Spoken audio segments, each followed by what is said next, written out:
Past to present کے اس علمی سفر میں آپ سب کو خوش آمدید۔ خوش آمدید۔ آج ہم ایک ایسی کتاب پر بات کرنے جا رہے ہیں جو جدید ذہن میں مذہب کے حوالے سے اٹھنے والے سوالات سے براہ راست تعلق رکھتی ہے۔ جی، کتاب کا نام ہے مذہب اور جدید چیلنج اور اس کے مصنف ہیں مولانا وحید الدین خان۔ اور شروع کرنے سے پہلے ایک چھوٹی سی لیکن اہم وضاحت کرنا ضروری ہے۔ یہ پیشکش مصنوعی ذہانت یعنی AI کی مدد سے تیار کی گئی ہے۔ جی، تو اگر کہیں تلفظ میں یا کسی اور پہلو میں کوئی غیر ارادی غلطی محسوس ہو تو ہم اس کے لیے پہلے سے معذرت خواہ ہیں۔ بالکل۔ تو آئیے کتاب کی طرف واپس آتے ہیں۔ اس کتاب کی خاص بات کیا ہے؟ دیکھیں، اس کتاب کا جو اسلوب ہے وہ بہت منفرد ہے۔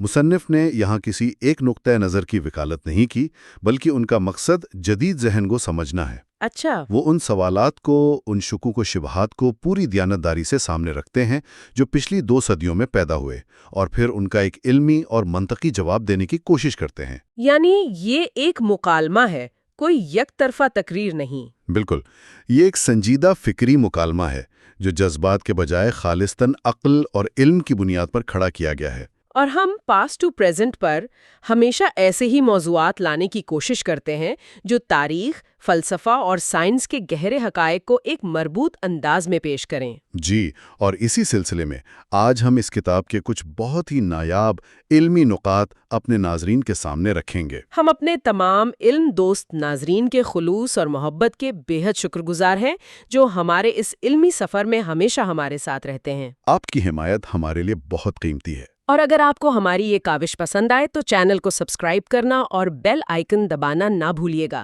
تاکہ اس علمی سفر کی کوئی کڑی آپ سے چھوٹ نہ جائے۔ اور کامنٹس میں اپنی رائے کا اظہار ضرور کریں۔ ہمیں یہ جان کر خوشی ہوگی کہ آپ کو یہ گفتگو کیسی لگی۔ ایسی کتاب ہے جس پر آپ چاہتے ہیں کہ ہم مستقبل میں بات کریں تو اس کا نام بھی ضرور بتائیں۔ آپ کا ہر تبصرہ اس علمی مشن کو آگے بڑھانے میں ایک اہم کردار ادا کرتا ہے۔ تو پھر آج کی گفتگو کا آغاز کیا جائے؟ ضرور۔ یہ کتاب کا پہلا حصہ ہے، یعنی پارٹ 1۔ اس حصے میں ہم کتاب کے ان ابتدائی ابواب کا جائزہ لیں گے جہاں مصنف نے جدید دور کے بنیادی چیلنجز کو بیان کیا ہے۔ جی، ہم ان چیلنجز کو سمجھنے کے لیے انہیں 3 بڑے عنوانات میں تقسیم کر سکتے ہیں۔ پہلا موضوع ہے introduction to the modern religious question, یعنی جدید مذہبی سوال کا تعارف۔ دوسرا ہے religion and the changing world view, مذہب اور بدلتا ہوا عالمی نظریہ۔ اور تیسرا اور شاید سب سے گہرا، دی انٹلیکچوئل کرائسس آف فیتھ، یعنی ایمان کا فکری بحران۔ صحیح، تو آئیے پہلے موضوع سے شروع کرتے ہیں۔ یہ جدید مذہبی سوال آخر ہے کیا اور یہ پیدا کیسے ہوا؟ مصنف اس کی جڑ 20ویں صدی میں ہونے والے علمی دھماکے یعنی نالج ایکسپلوژن میں بتاتے ہیں۔ جی، یہ وہ دور تھا جب سائنس نے کائنات اور مادے کے بارے میں ہمارے ہزاروں سال پرانے تصورات کو جڑ سے ہلا کر رکھ دیا۔ جیسے ایٹم کا ٹوٹنا، یہ صرف ایک سائنسی دریافت نہیں تھی۔ بالکل نہیں۔ جب ایٹم ٹوٹا تو صرف ایٹم ہی نہیں ٹوٹا، بلکہ یہ خیال بھی ٹوٹ گیا کہ مادہ ٹھوس اور ناقابل تقسیم ہے۔ کائنات، جسے ہم ایک سادہ سی مشین سمجھتے تھے، وہ اچانک ایک بہت ہی پراسرار اور پیچیدہ جگہ بن گئی۔ اور اسی تیز رفتار سائنسی ترقی نے بقول مصنف مذہب کے خلاف ایک فکری مقدمہ کھڑا کر دیا۔ جی، جسے وہ جدید علم کا چیلنج کہتے ہیں۔ دعویٰ یہ کیا جانے لگا کہ یہ نیا علم، یہ نئی دریافتیں مذہب کی بنیادوں کو کھوکھلا کر رہی ہیں۔ لیکن دلچسپ بات یہ ہے کہ مصنف اس چیلنج سے گھبراتے نہیں ہیں، بلکہ وہ اسے ایک موقع کے طور پر دیکھتے ہیں۔ درست کہا آپ نے۔ ان کا نقطہ نظر بالکل الٹ ہے۔ وہ کہتے ہیں کہ علم کی روشنی مذہب کو دھندلا نہیں کرتی، بلکہ اس کی سچائی کو اور زیادہ واضح کرتی ہے۔ اس کو تھوڑا اور سمجھائیں۔ سائنس اور مذہب کے تعلق پر ان کا کیا خیال ہے؟ ان کے نزدیک سائنس حقائق کو بے نقاب کرتی ہے اور مذہب ان حقائق کی تشریح کرتا ہے۔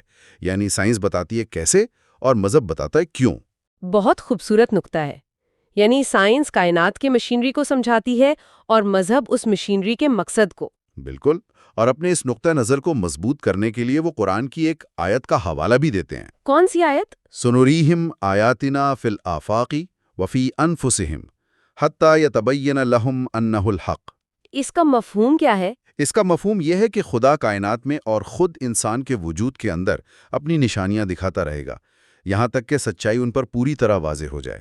یعنی مصنف کے نزدیک جدید سائنس کی دریافتیں دراصل خدا کے اسی وعدے کی تکمیل ہیں؟ جی بالکل، وہ اسے مذہب کے لیے کوئی خطرہ نہیں بلکہ اس کے سچائی کو مزید روشن کرنے کا ایک ذریعہ سمجھتے ہیں۔ تو یہ تھا پہلا چیلنج جو علم اور سائنس کی طرف سے آیا، لیکن اس کے بعد جو چیلنج آیا وہ شاید اس سے بھی زیادہ بنیادی تھا۔ جی، وہ فلسفے کی طرف سے تھا۔ اس نے اس بات کے اصول ہی بدلنے کی کوشش کی کہ ہم کسی چیز کو جانتے کیسے ہیں۔ اور یہی ہمیں اپنے دوسرے موضوع پر لاتا ہے، religion and the changing world view. یہاں مصنف فرانسیسی مفکر آگسٹ کامٹ کے نظریے کا ذکر کرتے ہیں جو بہت اہم ہے۔ کامٹ نے کہا کہ انسانی سوچ نے وقت کے ساتھ 3 بڑے مراحل طے کیے ہیں۔ 3 مراحل، اچھا، پہلا کون سا تھا؟ پہلا تھا الہیاتی مرحلہ یعنی تھیولوجیکل سٹیج۔ یعنی سب کچھ خدا کرتا ہے والا دور۔ اگر بارش ہو رہی ہے تو خدا برسا رہا ہے، زلزلہ آیا تو کوئی دیوتا ناراض ہو گیا ہے۔ بالکل، ہر واقعے کی توجیہ کسی مافوق الفطرت یا خدائی طاقت سے کی جاتی تھی۔ یہ انسانی سوچ کا پہلا قدم تھا۔ اور اس کے بعد دوسرا مرحلہ آیا جسے کامٹ نے مابعد الطبیعیاتی مرحلہ یا میٹافزیکل سٹیج کہا۔ یہ تھوڑا مشکل لگ رہا ہے، اس کا کیا مطلب ہے؟ اس مرحلے میں انسان نے کہا کہ نہیں، ہر چیز کے پیچھے براہ راست کوئی خدا یا دیوتا نہیں، بلکہ فطرت کے کچھ تجریدی اصول ہیں، کچھ غیر شخصی قوتیں ہیں جو کام کر رہی ہیں۔ اچھا، تو اب وجہ خدا سے بدل کر فطرت بن گئی۔ جی، اور پھر آیا تیسرا اور کامٹ کے مطابق آخری مرحلہ، مثبت یا سائنسی مرحلہ یعنی پازیٹیو سٹیج۔ یہ مجھے ثبوت دکھاؤ والا دور تھا۔ بالکل، جو نظر آتا ہے وہی سچ ہے۔ یہی وہ دور ہے جسے بعد میں ایک فلسفیانہ تحریک کی شکل ملی، جسے لاجیکل پازیٹیوزم کہا گیا۔ اور اس تحریک کا بنیادی اصول کیا تھا؟ اس کا ایک ہی اصول تھا، اگر آپ کسی چیز کو دیکھ نہیں سکتے، ناپ نہیں سکتے یا لیبارٹری میں اس کا تجربہ نہیں کر سکتے تو وہ حقیقی علم نہیں ہے۔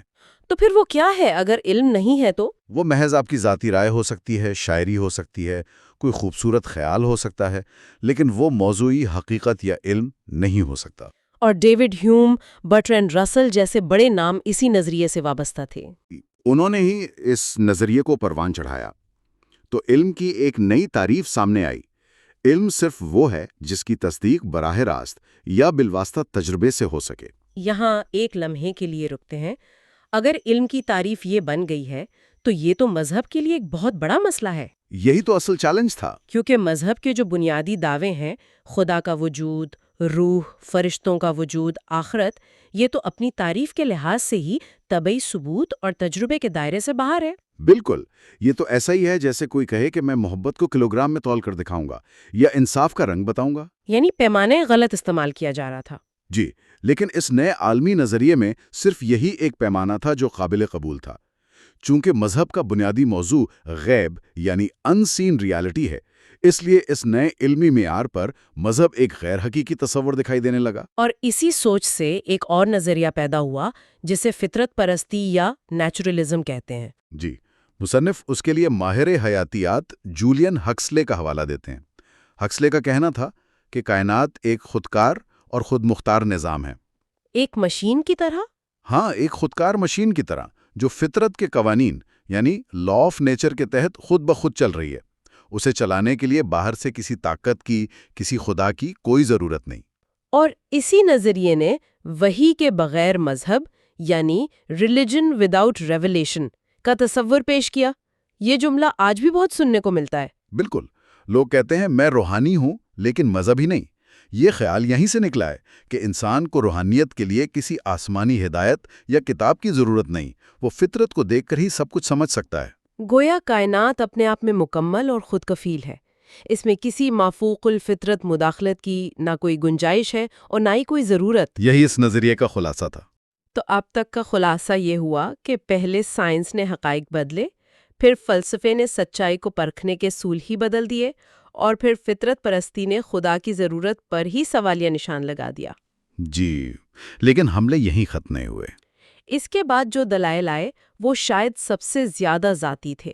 وہ براہ راست ایمان کی نفسیات پر حملہ ور ہوئے، جو ہمیں ہمارے تیسرے موضوع پر لاتا ہے، ایمان کا فکری بحران۔ جی، اور اس حصے میں مصنف ان نظریات کا جائزہ لیتے ہیں جنہوں نے مذہب کو خالصتاً انسانی نفسیات، سماج اور معاشیت کی پیداوار قرار دے دیا۔ سب سے پہلے نفسیاتی توجیہ، اس کا بنیادی خیال کیا تھا؟ اس کا بنیادی خیال یہ تھا کہ خدا کوئی حقیقی خارجی وجود نہیں ہے، بلکہ یہ کائنات کی اسکرین پر انسانی خواہشات کا ایک عکس، ایک پروجیکشن ہے۔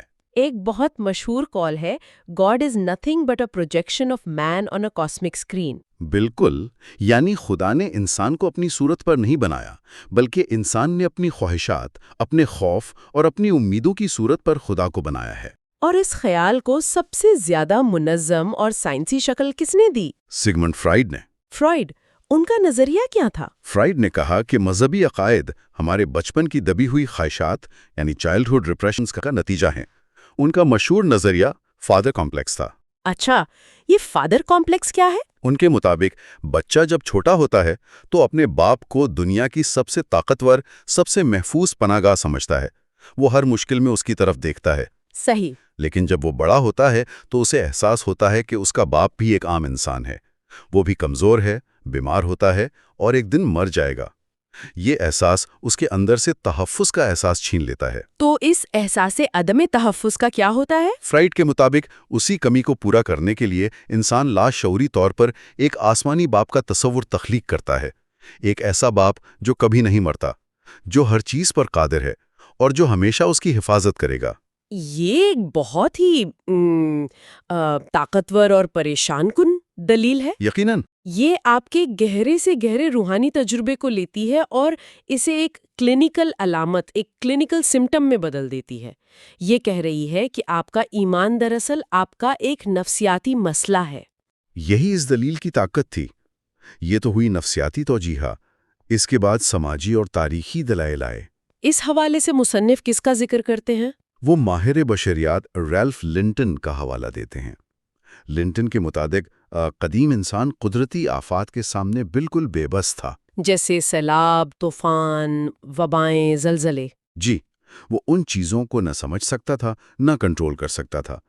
اس شدید بے بسی اور خوف کے عالم میں اس نے اپنے تخیل میں ایسی مافوق الفطرت طاقتوں کا تصور بنایا جو ان چیزوں کو کنٹرول کرتی ہیں، تاکہ اسے نفسیاتی سکون مل سکے۔ بالکل، یہ خیال کہ کوئی ہے جو ان سب چیزوں کو سنبھال رہا ہے اسے ہمت اور حوصلہ دیتا تھا۔ یہ ایک طرح کا نفسیاتی دفاعی نظام تھا۔ یعنی مذہب ایک نفسیاتی حفاظتی چادر، ایک سائیکولوجیکل سیکیورٹی بلینکٹ ہے۔ جب آپ طوفان کو نہیں روک سکتے تو آپ ایک ایسی ہستی کا تصور کر لیتے ہیں جو اسے روک سکتی ہے۔ یہی دلیل تھی، اور اسی سے جڑا ہوا مذہب کے ارتقاء کا نظریہ ہے۔ اس کا کیا مطلب ہے؟ اس نظریے کے مطابق مذہب نے ایک سفر طے کیا ہے۔ یہ جادو ٹونے اور توہم پرستی سے شروع ہوا، پھر یہ بہت سے دیوتاؤں یعنی پولیتھیزم کے تصور تک پہنچا، اور پھر آخر میں ایک خدا یعنی مونوتھیزم کے عقیدے تک۔ جی، اور اس نظریے کے حامیوں کے مطابق جدید سائنسی دور اس ارتقائی سفر کا آخری مرحلہ ہے۔ اب چونکہ انسان فطرت کے قوانین کو سمجھ چکا ہے، اسے اس مافوق الفطرت سہارے کی مزید ضرورت نہیں رہی۔ یعنی مذہب کا کردار اب ختم ہو چکا ہے؟ ان کے مطابق جی ہاں، اسے آپ تاریخ کا حصہ بن جانا چاہیے۔ تو اب تک ہم نے نفسیاتی اور سماجی دلائل دیکھے، لیکن شاید سب سے بڑا اور سب سے زیادہ سیاسی حملہ معاشی نقطہ نظر سے ہوا، یعنی مارکسزم۔ بالکل، مارکسزم نے مذہب کو طبقاتی نظام کی پیداوار قرار دیا۔ کارل مارکس کے ساتھ ہی فریڈرک اینگلز نے کہا کہ مذہب امیر اور حکمران طبقے یعنی برجوازی کا ایک نظریاتی ہتھیار ہے۔ ایک ہتھیار کس کے خلاف؟ غریبوں اور مزدوروں کے خلاف۔ اینگلز کے مطابق اس کا مقصد غریبوں کے ذہنوں پر پردہ ڈالنا ہے، جس کے لیے وہ بی فاگنگ آف دا مائنڈز کی اصطلاح استعمال کرتے ہیں، تاکہ وہ اپنے استحصال پر سوال نہ اٹھا سکیں۔ جی، تاکہ غریب اپنی غربت اور تکلیف کو خدا کی مرضی سمجھ کر قبول کر لے اور کبھی بھی حکمران طبقے کے خلاف بغاوت نہ کرے۔ یہیں سے مارکس کا وہ مشہور زمانہ کال آیا کہ مذہب عوام کے لیے افیون ہے۔ جی، ایک ایسی دوا جو انہیں سلائے رکھتی ہے تاکہ حکمران طبقہ آرام سے ان کا استحصال کرتا رہے۔ اگر اس دلیل کو ایک جملے میں بیان کرنا ہو تو شاید یہ ہوگا: مذہب غریبوں کو آخرت کی امید دلاتا ہے تاکہ وہ اس دنیا میں بغاوت نہ کریں۔ یہی بنیادی نقطہ تھا۔ لینن نے اسے مزید واضح کیا۔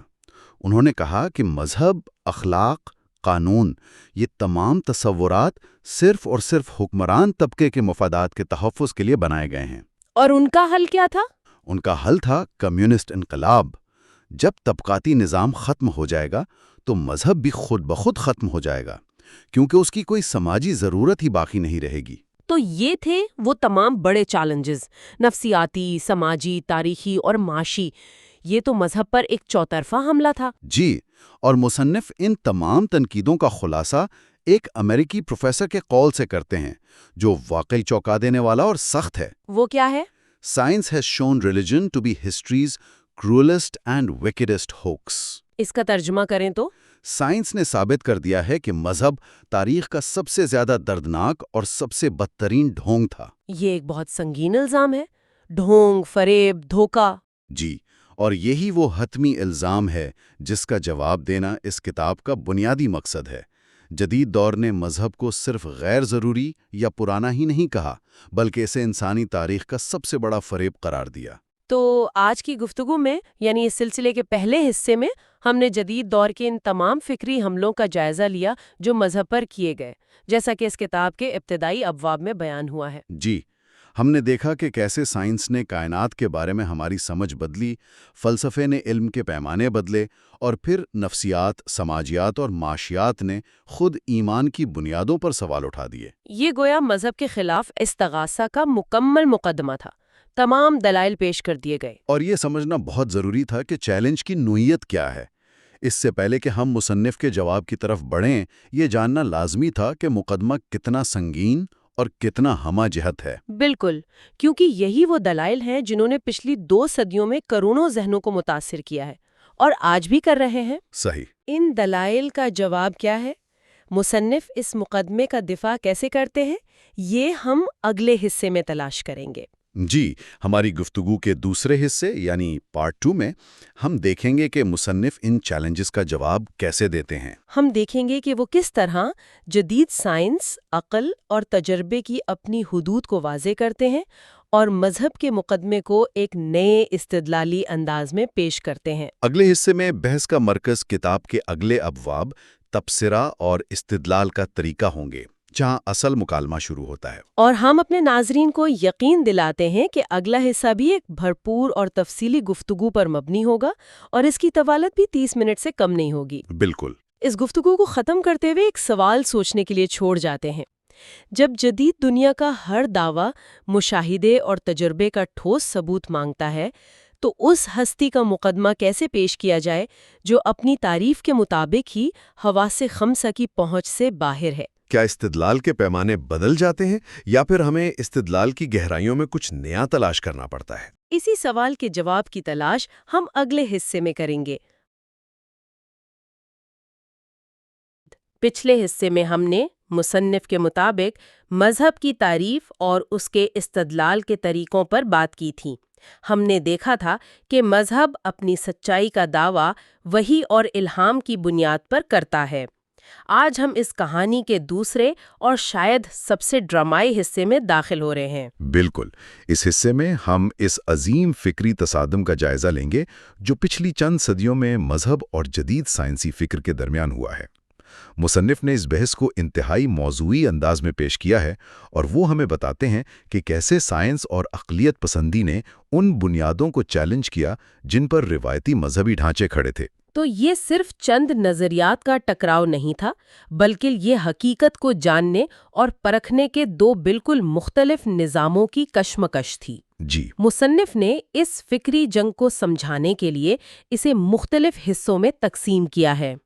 آج ہم جن موضوعات کا احاطہ کریں گے وہ مصنف کی کتاب کے ان ابواب پر مبنی ہے۔ پہلا ہے سائنس اینڈ ریلیجس اتھارٹی، دوسرا ہے ریزن ورسز ریویلیشن، اور تیسرا the rise of scientific scepticism. جی، اور یہ تینوں ابواب مل کر ایک کہانی بناتے ہیں کہ یہ فکری چیلنج کیسے وقت کے ساتھ ساتھ گہرا ہوتا گیا۔ ٹھیک ہے، تو آئیے اس کہانی کے پہلے باب سے شروع کرتے ہیں، سائنس اینڈ ریلیجس اتھارٹی۔ مصنف نے یہاں ایک علمی دھماکہ یعنی نالج ایکسپلوژن کی بات کی ہے۔ یہ سننے میں تو بہت بڑا واقعہ لگتا ہے، اس سے ان کی کیا مراد ہے؟ علمی دھماکے سے مراد پچھلی چند صدیوں، خاص طور پر روشن خیالی کے دور سے شروع ہونے والی وہ تیز رفتار سائنسی ترقی ہے جس نے کائنات کے بارے میں انسان کی سمجھ کو ہمیشہ کے لیے بدل دیا۔ مصنف اس ذہنی تبدیلی کو سمجھانے کے لیے فرانسیسی مفکر آگسٹ کامٹے کے نظریے کا حوالہ دیتے ہیں۔ کامٹے کا کہنا تھا کہ انسانی فکر 3 مراحل سے گزری ہے۔ اچھا، 3 مراحل وہ کیا تھے؟ پہلا مرحلہ تھا تھیولوجیکل سٹیج یا مذہبی دور۔ اس میں انسان ہر واقعے کی وجہ مافوق الفطرت طاقتوں کو سمجھتا تھا۔ مطلب بارش کیوں ہوتی ہے؟ کیونکہ دیوتا خوش ہیں؟ زلزلہ کیوں آتا ہے؟ کیونکہ دیوتا ناراض ہیں؟ بالکل، ہر چیز کا جواب خدا یا دیوتاؤں کی مرضی میں تلاش کیا جاتا تھا۔ یعنی یہ انسانی سوچ کا بچپن تھا جہاں ہر نامعلوم چیز کا جواب ایک غیبی طاقت کو مان لیا جاتا تھا۔ آپ اسے ایسے کہہ سکتی ہیں، کامٹے کے مطابق دوسرا مرحلہ تھا میٹافزیکل سٹیج۔ اس میں انسان نے دیوتاؤں کا نام لینا تو چھوڑ دیا، لیکن واقعات کی وجہ غیر مرئی اور تجریدی قوتوں کو قرار دیا۔ مطلب وہ یہ تو نہیں کہتے تھے کہ دیوتا نے بارش برسائی، لیکن کہتے تھے کہ فطرت کی کوئی طاقت ہے جو ایسا کر رہی ہے۔ یہ ایک درمیانی کیفیت تھی۔ اور تیسرا مرحلہ جو غالباً سب سے اہم ہے؟ جی، تیسرا اور آخری مرحلہ ہے پازیٹیو سٹیج، یعنی سائنسی دور۔ کامٹے کے مطابق یہ انسانی فکر کا سب سے پختہ دور ہے۔ یہاں علم کی بنیاد صرف ان چیزوں پر رکھی جاتی ہے جنہیں ہم اپنے حواس سے دیکھ، چھو یا ناپ سکیں، یعنی مشاہدہ اور تجربہ۔ تو اب واقعات کی وضاحت مافوق الفطرت طاقتوں سے نہیں بلکہ فطرت کے عمومی قوانین سے کی جاتی ہے۔ بالکل، جنرل لاز۔ واہ، یہ تو سوچ کا ایک پورا پیراڈائم شفٹ ہے۔ تو مصنف کے مطابق اس نظریے کی سب سے بڑی بات یہ ہے کہ یہ انسانی سوچ کو ایک سیدھی لکیر میں دیکھتا ہے، جہاں مذہب ایک بچپن کی طرح ہے اور سائنس جوانی کی طرح۔ بالکل یہی نکتہ ہے۔ اس سوچ نے علم کا معیار ہی بدل دیا۔ پہلے اتھارٹی مذہبی کتابوں، پادریوں یا آلوؤں کے پاس تھی، وہ بتاتے تھے کہ سچ کیا ہے۔ اور لیکن اب اتھارٹی تجربے اور مشاہدے پر مبنی شواہد یعنی امپیریکل ایویڈنس کے پاس آ گئی۔ اچھا، اسی سوچ کو لاجیکل پازیٹیوزم بھی کہتے ہیں، جس کا سادہ سا مطلب یہ تھا کہ اگر میں اسے دیکھ، چھوں یا ناپ نہیں سکتا تو یہ میرے لیے حقیقت نہیں رکھتا۔ اور اس نے تو براہ راست مذہبی عقائد کو چیلنج کیا ہوگا، کیونکہ ان کی بنیاد تو تجرباتی ثبوت پر نہیں بلکہ وحی پر تھی۔ جی ہاں، بالکل۔ یہیں سے عقل اور وحی کی وہ مشہور کشمکش شروع ہوتی ہے جو آج تک جاری ہے۔ تو اگر علم کا پیمانہ ہی تجربہ اور مشاہدہ بن گیا تو اس کا پہلا اور سب سے بڑا ٹکراؤ تو وحی سے ہونا لازمی تھا۔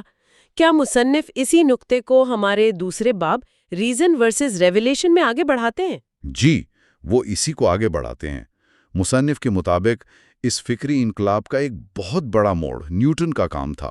جب نیوٹن نے دکھایا کہ سیاروں کی گردش سے لے کر زمین پر گرتے ہوئے چیپ تک ہر چیز وہ ناقابل تبدیل قوانین فطرت کے تحت کام کر رہی ہے، تو کائنات کا تصور ہی بدل گیا۔ کیسے بدل گیا؟ کائنات کو ایک عظیم خودکار مشین کے طور پر دیکھا جانے لگا۔ مصنف اس کی مثال ایک گھڑی سے دیتے ہیں۔ گھڑی سے؟ جی، جیسے ایک گھڑی کو ایک بار چابی دے دی جائے تو اس کے تمام پرزے ایک منظم طریقے سے خود بخود چلتے رہتے ہیں۔ اسی طرح یہ کائنات بھی قدرتی قوانین کے تحت چل رہی تھی۔ اس سوچ نے ایک بہت بڑا سوال کھڑا کر دیا کہ اگر کائنات ایک خودکار مشین کی طرح ہے تو پھر اسے چلانے کے لیے روز روز خدا کی مداخلت کی ضرورت کہاں ہے؟ بالکل، یعنی اگر ہر واقعے کی کوئی نہ کوئی طبعی وجہ موجود ہے جسے ہم ڈھونڈ سکتے ہیں، تو پھر مافوق الفطرت وجہ کی گنجائش کہاں رہتی ہے؟ یہ تو ایک بہت منطقی سوال لگتا ہے۔ جی، اور اس سوچ کو مصنف نے جے ہکسلے کے ایک قول سے واضح کیا ہے۔ اگر واقعات قدرتی وجوہات کا نتیجہ ہیں تو وہ مافوق الفطرت وجوہات کا نتیجہ نہیں ہو سکتے۔ تو اس نظریے نے ایک ایسی دنیا کا تصور دیا جہاں خدا کو ایک غیر ضروری مفروضہ سمجھا جانے لگا۔ جی، این unnecessary hypothesis۔ سائنسدانوں کا کہنا تھا کہ ہمیں کائنات کو سمجھنے کے لیے خدا نامی متغیر کی ضرورت ہی نہیں ہے۔ لیکن ایک منٹ، یہاں ایک دلچسپ بات ہے۔ گھڑی خود بخود چلتی ہے، یہ ٹھیک ہے، لیکن گھڑی کو بنانے والا بھی تو کوئی ہوتا ہے۔ کیا مصنف اس پہلو پر بات کرتے ہیں؟ یہ بہت اہم نکتہ ہے اور مصنف اس پر خاص طور پر زور دیتے ہیں۔ وہ واضح کرتے ہیں کہ سائنس اور مذہب کے دائرہ کار میں فرق ہے۔ اچھا، سائنس کیا اور کیسے کا جواب دیتی ہے، لیکن کیوں کا جواب نہیں دیتی۔ وہ گھڑی کی مثال کو آگے بڑھاتے ہوئے کہتے ہیں کہ سائنس ہمیں یہ بتا سکتی ہے کہ گھڑی کے پرزے کیسے کام کرتے ہیں، لیکن یہ نہیں بتا سکتی کہ اس گھڑی کو بنانے والا کون ہے اور اس نے اسے کیوں بنایا۔ اس کی کوئی اور مثال دے سکتے ہیں تاکہ یہ فرق مزید واضح ہو؟ جی، مصنف ایک ڈاکٹر کی مثال دیتے ہیں۔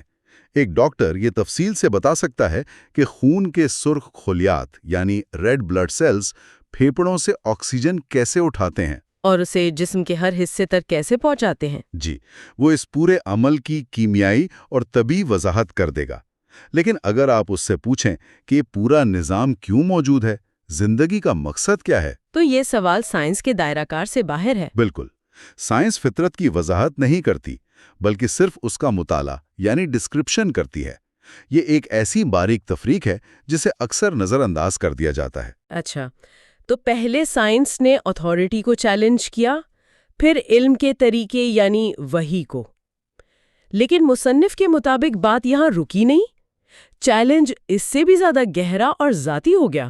جی ہاں، یہ ہمیں ہمارے تیسرے باب دی رائز آف سائنٹیفک اسکیپٹسزم کی طرف لاتا ہے۔ جی، جب سائنس نے طبی دنیا کی اتنی کامیاب وضاحتیں پیش کر دیں تو مفکرین نے سوچا کہ کیوں نہ اسی سائنسی طریقہ کار کو انسانی نفسیات، تاریخ اور معاشرے پر بھی لاگو کیا جائے۔ اور یہاں سے مذہب پر شکوک و شبہات کی ایک نئی لہر اٹھی۔ جی ہاں، مصنف ان میں سے 3 بڑی دلیلوں کا ذکر کرتے ہیں: نفسیاتی، سماجیاتی اور مارکسسٹ۔ آئیے پہلے نفسیاتی دلیل پر بات کرتے ہیں۔ یہ فرائیڈ کا نام اس سلسلے میں بہت آتا ہے۔ ان کا نظریہ کیا تھا؟ مصنف کے مطابق فرائیڈ جیسے مفکرین نے کہا کہ خدا کا تصور کوئی بیرونی حقیقت نہیں ہے، بلکہ یہ انسان کی اپنی نفسیاتی خواہشات کا عکس یعنی پروجیکشن ہے۔ پروجیکشن، اسے آسان لفظوں میں کیسے سمجھیں گے؟ اسے ایسے سمجھیں کہ جیسے ہم خود غصے میں ہوں تو ہمیں لگتا ہے کہ سامنے والا بھی ہمیں گھور رہا ہے، حالانکہ ایسا نہیں ہوتا، ہم اپنا جذبہ اس پر پروجیکٹ کر رہے ہوتے ہیں۔ ٹھیک ہے۔ فرائیڈ کے مطابق خدا کا تصور بھی انسان نے اپنی ضرورتوں اور خوف کو کائنات پر پروجیکٹ کر کے بنایا ہے۔ انہوں نے اسے فادر کمپلیکس کا نام دیا۔ Father complex? جی، جس طرح ایک چھوٹا بچہ اپنے باپ کو دنیا کی سب سے طاقتور اور حفاظت کرنے والی ہستی سمجھتا ہے، اسی طرح انسان نے کائنات کی سطح پر ایک طاقتور محافظ باپ کا تصور تخلیق کر لیا جو اسے مشکلات میں تحفظ فراہم کرے۔ تو اس نظریے کے مطابق خدا آسمان پر موجود ایک تصوراتی عکس سے زیادہ کچھ نہیں ہے۔ ان کے مطابق جی۔ یہ تو مذہب کی بنیادوں پر ایک بہت گہرا نفسیاتی حملہ ہے۔ اب سماجیاتی دلیل کی طرف آتے ہیں، اس کا کیا کہنا تھا؟ اس نظریے کے مطابق مذہب ابتدائی انسانی معاشروں کے لیے ایک سماجی ضرورت تھا۔ جب انسان سیلاب، طوفان اور بیماریوں کی سائنسی وجوہات سے ناواقف تھا جی، دیوتاؤں کو خوش کرنے کے لیے قربانیاں اور رسومات ادا کی جاتیں۔ اس کے علاوہ مذہب نے اخلاقیات اور سماجی قانونوں کا ایک ڈھانچہ فراہم کیا جس سے معاشرہ منظم رہا۔ ایک منٹ، لیکن یہ دلیل کچھ زیادہ ہی سادہ نہیں لگتی؟ آج بھی تو لوگ بیماری میں دوا کے ساتھ دعا کرتے ہیں۔ کیا مصنف اس پہلو پر بات کرتے ہیں کہ یہ دونوں چیزیں ایک ساتھ کیسے چلتی ہیں؟ آپ کا سوال بہت اہم ہے۔ دیکھیں، مصنف یہاں صرف ان چیلنجز کو پیش کر رہے ہیں جو مذہب کے مخالفین نے اٹھائے۔ ان مخالفین کے نزدیک مذہب ایک سیڑھی کی طرح تھا۔ سیڑھی؟ جی، جس پر چڑھ کر انسانیت نے ترقی کی۔ جب انسان کو معلوم ہو گیا کہ بیماریاں جراثیم سے ہوتی ہیں نہ کہ دیوتا کی ناراضگی سے، تو اس نے دوا ایجاد کی۔ اور جب معاشرے کو منظم کرنے کے لیے پولیس اور عدالتیں بن گئیں تو مذہبی قوانین کی ضرورت نہ رہی۔ بالکل، ان کے مطابق منزل پر پہنچنے کے بعد اس سیڑھی کی ضرورت باقی نہیں رہتی۔ یعنی جیسے جیسے علم بڑھا، مذہب کی سماجی افادیت ختم ہوتی گئی۔ یہ ایک بہت سخت موقف ہے، اور اس سے بھی زیادہ سخت تنقید مارکسسٹ دلیل میں ملتی ہے نا؟ جی، مصنف کمیونسٹ نظریے کا حوالہ دیتے ہیں جسے کارل مارکس نے پیش کیا۔ ان کے مطابق مذہب، اخلاقیات اور قانون یہ سب حکمران طبقے یعنی بورژوازی کے اوزار ہیں۔ اوزار کس لیے؟ جو انہوں نے غریبوں کا استحصال جاری رکھنے کے لیے بنائے۔ مارکس کا مشہور جملہ ہے کہ مذہب عوام کے لیے افیون ہے۔ افیون؟ مطلب یہ تھا کہ مذہب غریبوں کو اس دنیا کی ناانصافیوں پر صبر کرنے کا درس دیتا ہے اور ایک خیالی جنت کا وعدہ کرتا ہے تاکہ وہ اپنی حقیقی مشکلات سے غافل رہیں اور امیروں کے بنائے ہوئے نظام کے خلاف بغاوت نہ کریں۔ یہ تو مذہب پر بہت ہی سنگین الزامات ہیں۔ کیا مصنف نے اس انتہا پسندی کی کوئی مثال بھی دی ہے؟ جی، وہ ایک امریکی پروفیسر کا قول نقل کرتے ہیں جو اس سوچ کی انتہا کو ظاہر کرتا ہے۔ وہ کہتے ہیں، "Science has shown religion to be history's cruelest and wickedest hooks." Science نے ثابت کر دیا ہے کہ مذہب تاریخ کا سب سے زیادہ ظالمانہ اور بدترین دھوکہ تھا۔ جی، یہ ایک بہت ہی شدید اور تلخ موقف ہے، لیکن جیسا کہ ہم نے شروع میں واضح کیا، یہاں یہ سمجھنا بہت ضروری ہے کہ مصنف یہ تمام دلائل مذہب کے مخالفین کے نقطہ نظر کے طور پر پیش کر رہے ہیں، وہ ان کی وکالت نہیں کر رہے۔ بالکل۔ مصنف کا مقصد ان چیلنجز کو انٹلیکچولی اینالائز کرنا ہے، نہ کہ انہیں تسلیم کرنا۔ درحقیقت وہ اپنی کتاب کے اگلے حصوں میں ان دلائل کا تفصیلی جواب دینے کی کوشش کرتے ہیں۔ اچھا۔ ان کا بنیادی موقف یہ ہے کہ یہ تمام چیلنجز سائنس اور مذہب دونوں کے دائرہ کار کو غلط سمجھنے کی وجہ سے پیدا ہوئے ہیں۔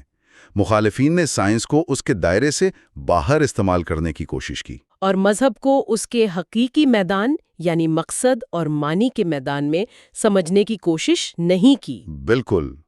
تو آج کی گفتگو کا خلاصہ یہ ہے کہ ہم نے ایک فکری جنگ کی 3 لہروں کو دیکھا۔ پہلی لہر میں سائنس نے علم کی اتھارٹی کو چیلنج کیا۔ جی، دوسری لہر میں اس نے علم کے طریقے یعنی وحی کو چیلنج کیا، اور تیسری اور آخری لہر میں نفسیات اور سماجیات نے خود مذہبی یقین کی بنیادوں کو ہی چیلنج کر دیا۔ ہاں، اس نے صرف عقائد کو نہیں بلکہ علم اور حقیقت کی تعریف کو ہی بدلنے کی کوشش کی۔ اور جیسا کہ مصنف واضح کرتے ہیں، یہ اس فکری کشمکش کی کہانی کا صرف ایک رخ ہے۔ بالکل۔ یہ تصادم خود سائنس کی حدود، انسانی شعور کی نوعیت اور زندگی کے مقصد کے بارے میں گہرے سوالات کو جنم دیتا ہے۔ کیا واقعی سائنس ہر سوال کا جواب دے سکتی ہے؟ اور کیا انسانی تجربے کے وہ پہلو جیسے محبت، اخلاقیات اور خوبصورتی کا احساس محض کیمیائی تعاملات ہیں؟ یہ وہ سوالات ہیں جن پر اب بھی بحث جاری ہے۔ اگلے حصے یعنی حصہ سوم میں ہم جدید فلسفے، سیکولرزم اور معاشروں میں بدلتے ہوئے اخلاقی ڈھانچے پر بات کریں گے اور دیکھیں گے کہ مصنف ان چیلنجز کا جواب کیسے دیتے ہیں۔ اور یہ بھی واضح رہے کہ حصہ سوم بھی 30 منٹ سے کم نہیں ہوگا۔ معنی اور مقصد کی تلاش میں کہاں جاتا ہے؟ یہ سوال آج بھی اتنا ہی اہم ہے جتنا 1 صدی پہلے تھا۔ اس حصے میں ہم ان فلسفیانہ اور سماجی چیلنجز کا جائزہ لیں گے جو جدیدیت مذہب کے سامنے پیش کرتی ہے، جیسا کہ مصنف نے غیر جانبداری سے بحث کی ہے۔ پچھلی گفتگو میں ہم نے ان سائنسی چیلنجز پر بات کی تھی جنہوں نے کائنات کے بارے میں ہماری سمجھ کو سمجھیں کہ یکسر بدل دیا۔ جی، ہم نے دیکھا کہ کیسے کوپرنیکس، گیلیلیو اور پھر ڈارون کی دریافتوں نے انسان کو کائنات کے مرکز سے ہٹا دیا۔ بالکل۔ تو اب ہم دیکھیں گے کہ وہ جو سائنسی زلزلہ تھا وہ کس طرح فلسفے اور معاشرے میں ایک آپ کہہ لیں کہ سونامی کا باعث بنا۔ صحیح۔ تو گویا یہ ایک ڈومینو ایفیکٹ کی طرح تھا۔ پہلا ڈومینو گرا سائنس کے میدان میں، جی، اور اس نے آگے فلسفے، پھر معاشرے اور آخر میں اخلاقیات کی پوری عمارت کو ہلا کر رکھ دیا۔ بالکل یہی ہوا۔ مصنف کے مطابق یہ چیلنجز 3 بڑے شعبوں میں سامنے آئے جن پر ہم آج بات کریں گے۔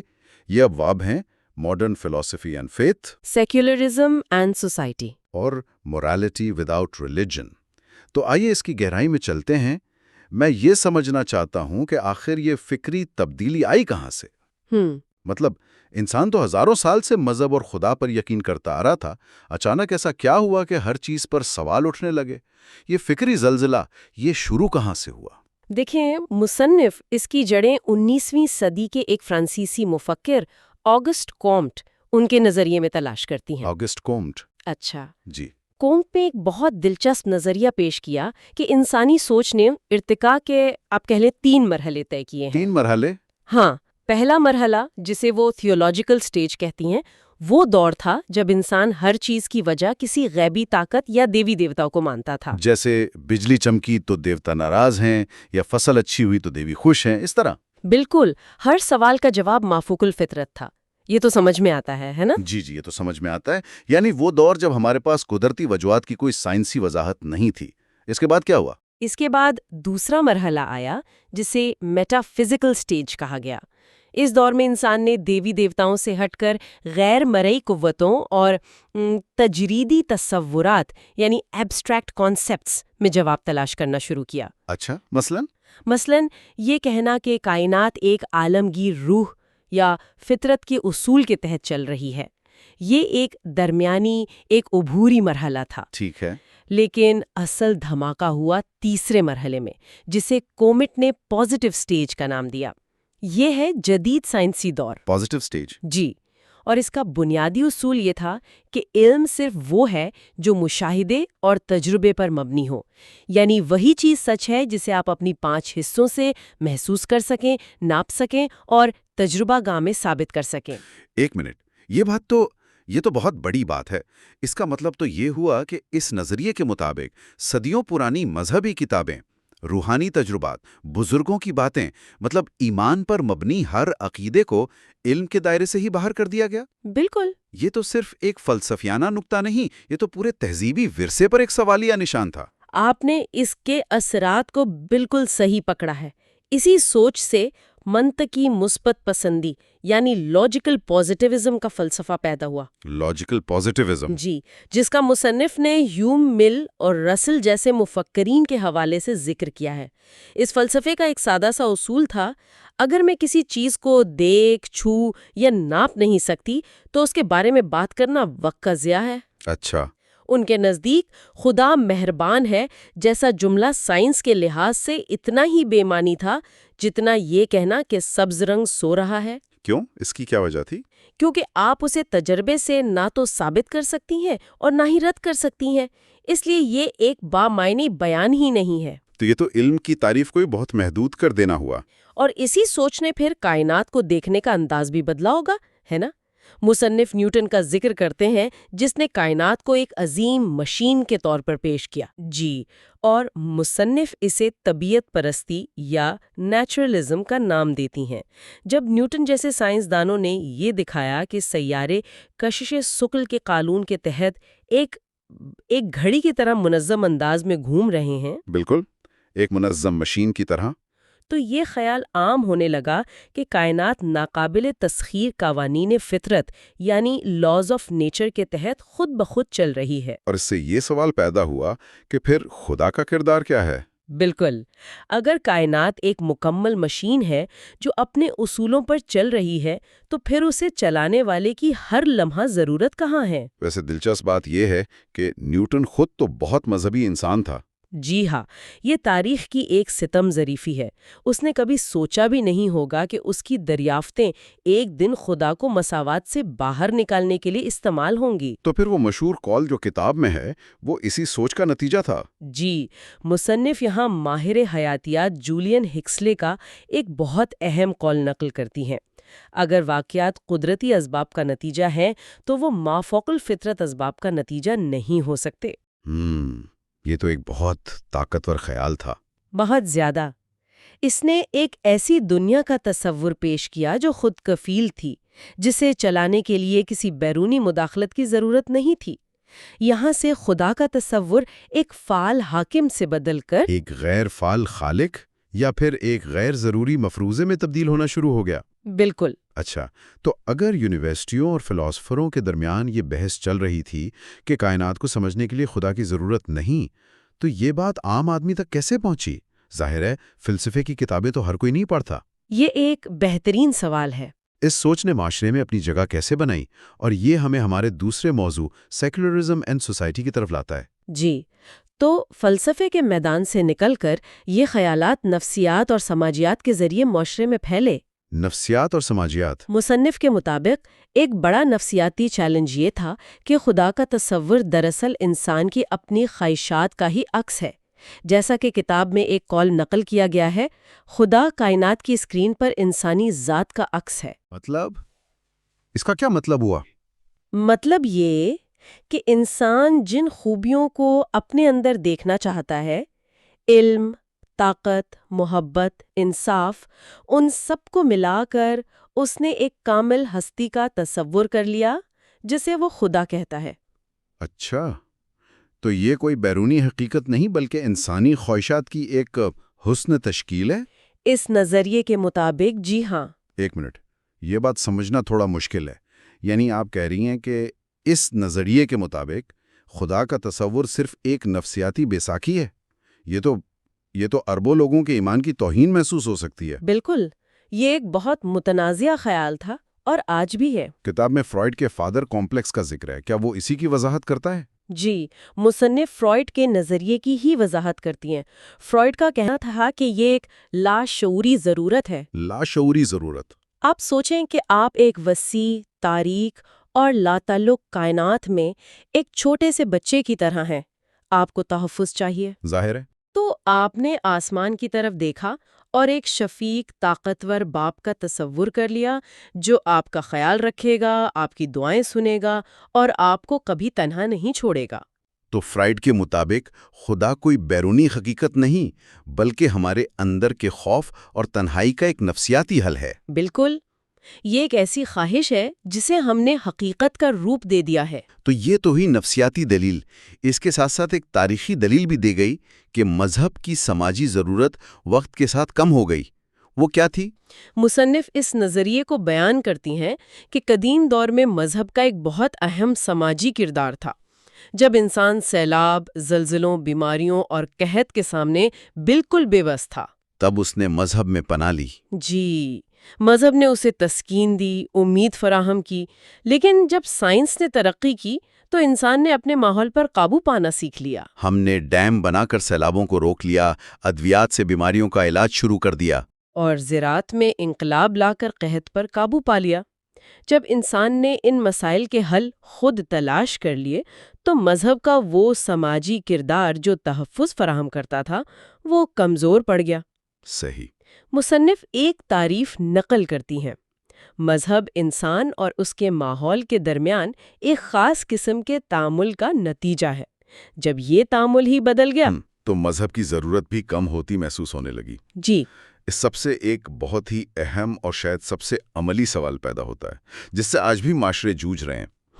اگر آپ معاشرے سے مذہب کا اثر کم کر دیں، اگر خدا کا تصور ایک نفسیاتی ضرورت یا ایک تاریخی یادگار بن کر رہ جائے تو پھر اخلاقیات کا کیا بنے گا؟ صحیح، اور غلط کا معیار کہاں سے آئے گا؟ بالکل۔ یہ ہمیں ہمارے تیسرے اور آخری باب مورالٹی وداؤٹ ریلیجن کی طرف لاتا ہے۔ اور یہ جدیدیت کا شاید سب سے بڑا اور سب سے گہرا چیلنج تھا۔ اگر کوئی آسمانی طاقت نہیں جو اچھائی کا صلہ اور برائی کی سزا دے تو پھر ایماندار، سچے اور انصاف پسند ہونے کی کیا وجہ ہے؟ یہی سوال تھا۔ مصنف اس چیلنج کی وضاحت کے لیے مارکسی نظریے کا حوالہ دیتی ہیں۔ Karl Marx. جی، کارل مارکس اور اس کے پیروکاروں نے ایک انقلابی جواب دیا۔ انہوں نے کہا کہ اخلاقیات کوئی اوپر سے اتری ہوئی چیز نہیں بلکہ یہ معاشرے کی اپنی بنائی ہوئی چیز ہے، ایک سوشل کنسٹرکٹ۔ Social construct? کتاب میں کمیونسٹ مینیفیسٹو کا ایک مشہور قول نقل کیا گیا ہے: قانون، اخلاق، مذہب، یہ سب بورژوا تعصبات ہیں جن کے پیچھے بورژوا مفادات چھپے ہوئے ہیں۔ لیکن کیا یہ تھوڑا زیادہ سادہ نہیں؟ یعنی کیا ہر اخلاقی اصول جیسے جھوٹ نہیں بولنا یا چوری نہیں کرنی واقعی صرف امیروں کے فائدے کے لیے بنایا گیا تھا؟ اس نظریے کے مطابق ہاں۔ اس کا مطلب تو یہ ہوا کہ یہ اصول اپنی ذات میں کوئی اہمیت نہیں رکھتے بلکہ یہ صرف طاقتور طبقے یعنی برجوازی کے مفادات کے تحفظ کا ایک ذریعہ ہے، تاکہ وہ غریب طبقے یعنی پرولٹاریا پر اپنی حکومت قائم رکھ سکیں۔ اچھا، مارکسی نظریے کے مطابق نجی ملکیت کا احترام کرو جیسا اخلاقی اصول دراصل امیروں کی دولت کو غریبوں سے بچانے کے لیے بنایا گیا ہے۔ مصنف اس سوچ کو مزید واضح کرنے کے لیے لینن کے ایک خطاب کا حوالہ دیتی ہیں جو انہوں نے 1920 میں دیا تھا۔ لینن نے صاف کہا کہ ہماری اخلاقیات مکمل طور پر طبقاتی جدوجہد کے مفادات کے تابع ہیں۔ یعنی جو چیز محنت کش طبقے کے انقلاب کے لیے فائدہ مند ہے وہ اخلاقی طور پر اچھی ہے۔ اور جو چیز اس کی راہ میں رکاوٹ ہے وہ بری ہے، بس۔ تو اس سوچ نے اخلاقیات کو خدا سے مکمل طور پر الگ کر کے خالصتاً سماجی اور معاشی مفادات سے جوڑ دیا۔ یہ تو مذہب کے بغیر اخلاقیات کے تصور کی ایک انتہائی طاقتور شکل تھی۔ بہت زیادہ۔ کتاب کے آخر میں اس حصے کو ختم کرتے ہوئے ایک امریکی پروفیسر کا ایک بہت سخت قول بھی نقل کیا گیا ہے، جو اس دور کی فکر کی شدت کو ظاہر کرتا ہے۔ جی، وہ قول اس دور کے تصادم اور مذہب کے خلاف پائے جانے والی شدت جذبات کو ظاہر کرتا ہے۔ کیا تھا وہ قول؟ قول یہ ہے کہ سائنس نے ثابت کر دیا ہے کہ مذہب تاریخ کا سب سے زیادہ دردناک اور سب سے بدترین ڈھونگ تھا۔ یہ تو بہت سخت الفاظ ہیں۔ جی، اس نقطۂ نظر میں مذہب کو نہ صرف غیر ضروری یا غلط سمجھا گیا، بلکہ اسے انسانیت کی ترقی کی راہ میں ایک رکاوٹ اور ایک نقصان دہ چیز قرار دیا گیا، جس میں اس کا اخلاقی نظام بھی شامل تھا۔ بالکل۔ یہ سوچ تھی کہ مذہب نے انسان کو توہمات میں جکڑ کر صدیوں تک پسماندہ رکھا۔ تو اگر ہم اس ساری بحث کا خلاصہ کریں تو یہ ایک مکمل فکری پیکج تھا۔ جدیدیت نے مذہب کو کئی محاذوں پر چیلنج کیا۔ جی، فلسفے نے سچ کے معیار کو تجربے اور مشاہدے تک محدود کر دیا، جس سے وحی اور ایمان کی گنجائش ختم ہو گئی۔ پھر نفسیات نے عقیدے کو انسان کے اندرونی خوف کا نتیجہ قرار دیا۔ سماجیات نے اسے ایک ایسی چیز کہا جس کی ضرورت وقت کے ساتھ ختم ہو گئی، اور آخر میں سیاسی نظریات نے اخلاقیات کی ایک نئی غیر مذہبی بنیاد فراہم کرنے کی کوشش کی، جو طبقاتی مفادات پر مبنی تھی۔ بالکل۔ اور یہاں یہ سمجھنا بہت ضروری ہے، اور مصنف اس پر بہت زور دیتی ہیں کہ وہ یہ تمام دلائل مخالفین مذہب کے نقطہ نظر کے طور پر پیش کر رہی ہیں۔ اچھا، یہ اہم نقطہ ہے۔ جی، وہ انہیں حتمی سچائی کے طور پر بیان نہیں کر رہی، بلکہ وہ ان چیلنجز کی پوری قوت اور گہرائی کے ساتھ ہمارے سامنے رکھ رہی ہیں جن کا سامنا جدید دور میں مذہب کو ہے۔ تو وہ ایک میدان تیار کر رہی ہیں۔ بالکل، ایک کیس بنا رہی ہیں تاکہ بعد کے ابواب میں ان سوالات کا منظم طریقے سے جواب دیا جا سکے۔ کتاب کا مقصد ہی یہی ہے، پہلے چیلنج کو اس کی پوری شدت کے ساتھ سمجھنا اور پھر اس کا جواب تلاش کرنا۔ تو ہم نے ان گہرے فلسفیانہ اور معاشرتی سوالات کا جائزہ لیا جو جدیدیت نے روایتی عقیدے کے سامنے کھڑے کیے، جیسا کہ مصنف نے انہیں بیان کیا ہے۔ سچائی کی نوعیت سے لے کر اخلاقیات کی بنیاد تک ہر چیز کو کٹہرے میں کھڑا کر دیا گیا۔ بالکل، اور یہ چیلنجز بحث کے اگلے اور شاید سب سے اہم حصے کے لیے سٹیج تیار کرتے ہیں کہ مذہب نے ان کا جواب کیسے دیا۔ ہاں، یہ سب سے بڑا سوال ہے۔ کیا مذہب نے ان چیلنجز کے سامنے ہتھیار ڈال دیے یا اس نے اپنے دفاع میں نئے دلائل پیش کیے؟ یہی سب سے اہم سوال ہے۔ اگلے یعنی چوتھے حصے میں ہم جدید چیلنجز کے جواب میں مذہبی رد عمل اور مفاہمت کی کوششوں کا جائزہ لیں گے۔ جی، اور یہ ایک تفصیلی گفتگو ہوگی۔ اس حصے میں ہم مصنف کے معروضی تجزیے کی روشنی میں یہ دریافت کریں گے کہ مذہب نے جدید فکری، سائنسی اور فلسفیانہ چیلنجز کا جواب آخر دیا تو کیسے دیا۔ جی، اور یہ گفتگو پچھلے حصے کا آپ کہہ سکتے ہیں کہ ایک براہ راست تسلسل ہے۔ پچھلی بار ہم نے سوالات کی بات کی تھی کہ جدیدیت نے، سائنس نے، فلسفے نے مذہب کے سامنے کیسے کیسے مشکل سوالات کھڑے کیے۔ بالکل۔ آج ہم دیکھیں گے کہ مذہبی فکر نے ان سوالات کا سامنا کیسے کیا، کیا جوابات دیے، اور اس پورے عمل میں خود کو کیسے بدلا۔ صحیح، تو گویا آج کی گفتگو ایک فکری جوابی کارروائی کے بارے میں ہے۔ ہمارے سامنے مصنف کے تجزیے کے 3 بڑے حصے ہیں۔ جی، پہلا ہے religious thought in the modern age, جس میں اس دور کے فکری ماحول کو سمجھا جائے گا۔ دوسرا ہے ری انٹرپریٹیشن آف فیتھ، یعنی ایمان کی نئی تشریح کیسے کی گئی۔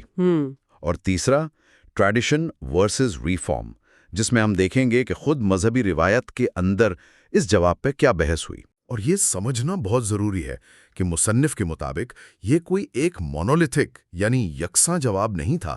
ایسا نہیں تھا کہ تمام مذہبی مفکرین نے ایک ہی موقف اپنا لیا۔ اچھا، بلکہ یہ ایک زندہ اور متحرک بحث تھی جس میں بہت سے مختلف فکری دھارے موجود تھے جو اپنے اپنے طریقے سے جدیدیت کا سامنا کر رہے تھے۔ چلیں پھر اسی فکری میدان سے شروع کرتے ہیں، religious thought in the modern age. پچھلی بار ہم نے آگسٹ کامٹ کے 3 مراحل اور لاجیکل پازیٹیوزم جیسے تصورات کا ذکر کیا تھا۔ سامعین کے لیے تھوڑا آسان زبان میں سمجھا دیں کہ اصل چیلنج تھا کیا۔ ضرور۔ دیکھیں، اسے بہت آسان الفاظ میں یوں سمجھیں کہ جدید دور کا سب سے بڑا چیلنج ایک سادہ سی سوچ تھی۔ کیا؟ وہ سوچ یہ تھی کہ اگر میں کسی چیز کو دیکھ، چھو یا ناپ نہیں سکتا تو وہ سچ نہیں ہے۔ کانٹ کا خیال تھا کہ انسانی سوچ 3 مرحلوں سے گزری ہے۔ پہلے ہم ہر چیز کی وضاحت خدا یا دیوتاؤں سے کرتے تھے، یہ تھا مذہبی دور۔ ٹھیک ہے۔ پھر ہم نے فلسفے اور تجریدی خیالات سے وضاحتیں دیں، یہ تھا مابعد الطبیعاتی دور۔ اور اب آخرکار ہم مثبت یعنی سائنسی دور میں ہیں، جہاں صرف ٹھوس ثبوت مانے جاتے ہیں۔ اور لاجیکل پازیٹیوزم یعنی منطقی اثباتیت نے اس سوچ کو اور بھی کہہ لیں کہ سخت کر دیا؟ بالکل، منطقی اثباتیت نے تو یہ کہہ دیا کہ اگر کسی بات کو سائنسی یا منطقی طور پر ثابت نہ کیا جا سکے تو وہ بات بے معنی ہے۔ یعنی خدا، روح، آخرت، یہ سب باتیں اس لیے غلط نہیں کہ ان کے خلاف کوئی ثبوت ہے، اچھا۔ بلکہ اس لیے بے معنی ہے کیونکہ انہیں لیبارٹری میں ٹیسٹ ہی نہیں کیا جا سکتا۔ یہ مذہب کی بنیاد پر ایک بہت گہرا حملہ تھا، کیونکہ یہ کہہ رہا تھا کہ آپ کے سوالات ہی غلط ہیں۔ اور صرف فلسفہ ہی نہیں، نفسیات اور سماجی علوم کی طرف سے بھی حملے ہو رہے تھے۔ فرائڈ کہہ رہے تھے کہ خدا کا تصور محض ایک نفسیاتی ضرورت ہے، ایک فادر کمپلیکس ہے۔ جی۔ مارکسزم کہہ رہا تھا کہ مذہب غریبوں کو بہلانے اور امیروں کے مفادات کی حفاظت کا ایک ذریعہ ہے۔ ہاں، ان سب کا ملا جلا اثر کیا ہوا؟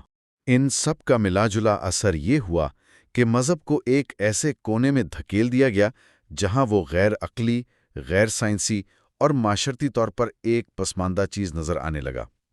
اب مذہبی فکر کے پاس 2 ہی راستے تھے، یا تو وہ ان تمام چیلنجز کو نظر انداز کر کے اپنی روایتی خول میں بند ہو جائے، یا پھر جدید علم کی زبان اور اس کے طریقوں کو استعمال کرتے ہوئے اپنی سچائی کو ایک نئے انداز میں پیش کرے۔ اور مصنف کے مطابق سنجیدہ مذہبی فکر نے دوسرا راستہ چنا۔ بالکل، دوسرا راستہ چنا۔ یہیں سے ہماری گفتگو کا دوسرا حصہ ری انٹرپریٹیشن آف فیتھ شروع ہوتا ہے۔ تو مذہبی فکر کی پہلی جوابی حکمت عملی کیا تھی؟ پہلی اور سب سے دلچسپ حکمت عملی سائنس کو رد کرنا نہیں، بلکہ سائنس کی حدود کو واضح کرنا تھا۔ اچھا، یہ تو بہت دلچسپ ہے۔ جی، مصنف تبصرہ کے باب میں ایک بہت اہم جملہ نقل کرتے ہیں، nature is a fact not an explanation. یعنی فطرت ایک حقیقت ہے، کوئی وضاحت نہیں۔ بالکل، سائنس ہمیں بتاتی ہے کہ کیا ہو رہا ہے، لیکن یہ نہیں بتاتی کہ کیوں ہو رہا ہے۔ یہ ایک بہت بنیادی نقطہ تھا۔ ایک منٹ، تو یہ کہنا کہ سائنس کیوں کا جواب نہیں دیتی، کیا یہ ایک طرح سے میدان چھوڑنا نہیں ہے؟ مطلب کیا کوئی نقاد یہ نہیں کہہ سکتا کہ مذہب ان سوالوں پر قبضہ کر رہا ہے جنہیں سائنس نے ابھی حل نہیں کیا، جسے گاڈ آف دا گیپس بھی کہا جاتا ہے؟ یہ ایک بہترین سوال ہے، اور مصنف کا جواب یہ ہوگا کہ یہ گیپس یعنی خلا کا معاملہ نہیں بلکہ دائرہ کار کا معاملہ ہے۔ وہ اس کی وضاحت کے لیے صفحہ 17 پر انڈے سے چوزے کے نکلنے کی ایک شاندار مثال دیتے ہیں۔ اچھا۔ سائنس ہمیں ایک ایک تفصیل بتا سکتی ہے کہ 21 دن کے دوران انڈے کے اندر کون کون سے کیمیائی اور حیاتیاتی عمل ہوتے ہیں، درجہ حرارت کیسے کام کرتا ہے، خلیے کیسے تقسیم ہوتے ہیں، اور آخر میں ایک زندہ چوزا باہر آ جاتا ہے۔ ٹھیک ہے، یہ سب کیا اور کیسے کا جواب ہے۔ جی، لیکن سائنس اس سوال کا جواب نہیں دے سکتی کہ انڈے کے اندر زندگی کا یہ ناقابل یقین حد تک پیچیدہ اور منظم نظام، یہ بلو پرنٹ کس نے رکھا اور کیوں رکھا؟ یہ سوال سائنس کے دائرے سے باہر ہے، یہ مطلب اور مقصد کا سوال ہے۔ تو یہ خلا کو پر کرنا نہیں، بلکہ یہ تسلیم کرنا ہے کہ علم کی مختلف سطحیں اور مختلف دائرۂ کار ہیں۔ یہ تو ہوئی سائنس کی حدود متعین کرنے کی بات۔ یہ ایک طرح سے دفاعی حکمت عملی لگتی ہے۔ کیا مذہبی فکر نے کوئی جارحانہ حکمت عملی بھی اپنائی، یعنی خود سائنس کے میدان سے اپنے دلائل کے لیے مواد اکٹھا کیا؟ بالکل، اور مصنف کے تجزیے کا سب سے دلچسپ حصہ یہی ہے۔ مذہبی مفکرین نے کہا، ٹھیک ہے، آپ مشاہدے اور ثبوت کی بات کرتے ہیں، تو آئیے کائنات کا مشاہدہ کرتے ہیں۔ اچھا۔ مثال کے طور پر 20ویں صدی کی سب سے بڑی دریافتوں میں سے ایک یہ تھی کہ کائنات پھیل رہی ہے۔ مصنف صفحہ 18 پر the evidence of God in an expanding universe کا حوالہ دیتے ہیں۔ یعنی پھیلتی ہوئی کائنات؟ جی، اگر کائنات مسلسل پھیل رہی ہے تو اس کا مطلب ہے کہ ماضی میں یہ چھوٹی اور ایک نقطے پر مرکوز تھی، یعنی اس کا ایک آغاز تھا جسے ہم بگ بینگ کہتے ہیں۔ اور اگر کائنات کا ایک آغاز تھا تو منطقی طور پر اس کا کوئی آغاز کرنے والا بھی ہونا چاہیے۔ یعنی بگ بینگ کا نظریہ، جسے کچھ لوگ مذہب کے خلاف سمجھتے تھے، اسے ہی خدا کے وجود کی دلیل بنا دیا گیا۔ یہ تو کائناتی یعنی کاسمک لیول کی بات ہوئی۔ کیا انسانی وجود یا حیاتیات سے بھی کوئی ایسی ہی مثال ہے؟ جی، مصنف صفحہ 19 پر ایک ڈاکٹر سے اپنی گفتگو کا ذکر کرتے ہیں۔ وہ ڈاکٹر سے خون کے سرخ ذرات یعنی ہیموگلوبن کی ساخت کے بارے میں پوچھتے ہیں۔ ڈاکٹر انہیں بتاتے ہیں کہ یہ ننھے سے ذرات کس طرح ایک پیچیدہ نظام کے تحت پھیپھڑوں سے آکسیجن اٹھاتے ہیں اور اسے جسم کے اربوں خلیوں تک پہنچاتے ہیں۔ صحیح۔ مصنف اس ڈیزائن کی ذہانت پر حیران ہوتے ہیں تو ڈاکٹر کندھے اچکا کر کہتے ہیں کہ یہ تو بس قدرت کا قانون ہے۔ مصنف کا نقطہ یہ ہے کہ اس پیچیدگی، اس ذہانت، اس ڈیزائن کو محض ایک بے مقصد قانون یا اتفاق کہہ دینا کافی نہیں۔ یہ کسی ذہین ڈیزائنر کی طرف اشارہ کرتا ہے۔ بالکل۔ جب میں یہ سنتی ہوں تو میرے ذہن میں فوراً یہ سوال آتا ہے کہ کیا سبھی مذہبی مفکرین اس نئی تشریح پر متفق تھے؟ کیا کوئی روایتی طبقہ ایسا نہیں تھا جو کہتا ہو کہ ہمیں سائنس سے بات کرنے کی یا بگ بینگ اور ہیموگلوبن کی مثالیں دینے کی ضرورت ہی نہیں، ہمارے پاس اپنی روایتی دلیلیں کافی ہیں؟ آپ نے بالکل صحیح نبض پر ہاتھ رکھا ہے۔ یہیں سے ٹریڈیشن ورسز ریفارم کی بحث شروع ہوتی ہے، جو کوئی الگ تھلگ موضوع نہیں بلکہ اس پورے فکری عمل کے ساتھ ساتھ چل رہی تھی۔ اچھا۔ ایک طرف جامد روایتی سوچ یا ریجڈ ٹریڈیشنلزم تھی، جس کا ماننا تھا کہ جدید علم ایک فتنہ ہے اور اس سے مقابلہ کرنا اپنی شکست تسلیم کرنے کے مترادف ہے۔ وہ صرف پرانی باتوں کو دہرانا چاہتے تھے۔ جی، وہ صرف پرانے کلاسیکی دلائل کو ہی دہرانا چاہتے تھے، چاہے جدید ذہن انہیں سمجھ پائے یا نہیں۔ اور دوسری طرف وہ لوگ تھے جن کی بات ہم کر رہے ہیں؟ جی، دوسری طرف تھی موافقت پذیر مذہبی سوچ یعنی ایڈیپٹیو ریلیجس تھنکنگ۔ یہ وہ لوگ تھے جو مصنف خود بھی جن کی نمائندگی کرتے ہیں۔ ان کا موقف تھا کہ سچائی کو کسی بھی زبان میں بیان کیا جا سکتا ہے۔ صحیح۔ اگر آج کی دنیا سائنس اور عقل کی زبان سمجھتی ہے تو ہمیں مذہبی سچائیوں کو اسی زبان میں پیش کرنا ہوگا۔ وہ تصادم کے بجائے مکالمے پر یقین رکھتے تھے۔ ان کے نزدیک یہ ایمان کی کمزوری نہیں بلکہ اس کے آفاقی ہونے کی دلیل تھی۔ تو استدلال کے طریقہ کار پر واپس آتے ہیں۔ جدیدیت کا سب سے بڑا اعتراض تو یہی تھا کہ مذہب کا طریقہ کار یعنی ایمان سائنس کے طریقہ کار یعنی ثبوت کے بالکل الٹ ہے۔ اس الزام کا کیا جواب دیا گیا؟ دیکھیں، اس کا جواب بہت گہرا تھا۔ مصنف استدلال کا طریقہ کے باب میں واضح کرتے ہیں کہ یہ ایمان بامقابلہ ثبوت کی تقسیم ہی گمراہ کن ہے۔ وہ کہتے ہیں کہ سائنس بھی محض مشاہدات کا مجموعہ نہیں۔ سائنسدان ان مشاہدات سے نتائج اخذ کرتے ہیں، قوانین بناتے ہیں۔ اس عمل کو استنتاج یا انفرنس کہتے ہیں، جیسے ہم دھواں دیکھ کر آگ کے وجود کا نتیجہ نکالتے ہیں، حالانکہ ہم نے آگ کو دیکھا نہیں ہوتا۔ اچھا، ایک عقلی چھلانگ؟ جی، مصنف کہتے ہیں کہ کائنات میں ڈیزائن، ترتیب اور قوانین دیکھ کر ایک خالق اور قانون بنانے والے کا نتیجہ اخذ کرنا بھی اتنا ہی عقلی عمل ہے۔ یعنی جس طرح سائنسدان نظر نہ آنے والے قوانین جیسے کشش ثقل پر یقین رکھتے ہیں کیونکہ وہ اس کے اثرات دیکھتے ہیں، اسی طرح مذہبی شخص نظر نہ آنے والے خدا پر یقین رکھتا ہے کیونکہ وہ کائنات میں اس کے اثرات دیکھتا ہے۔ بالکل، بلکہ مصنف اس سے ایک قدم آگے جاتے ہیں۔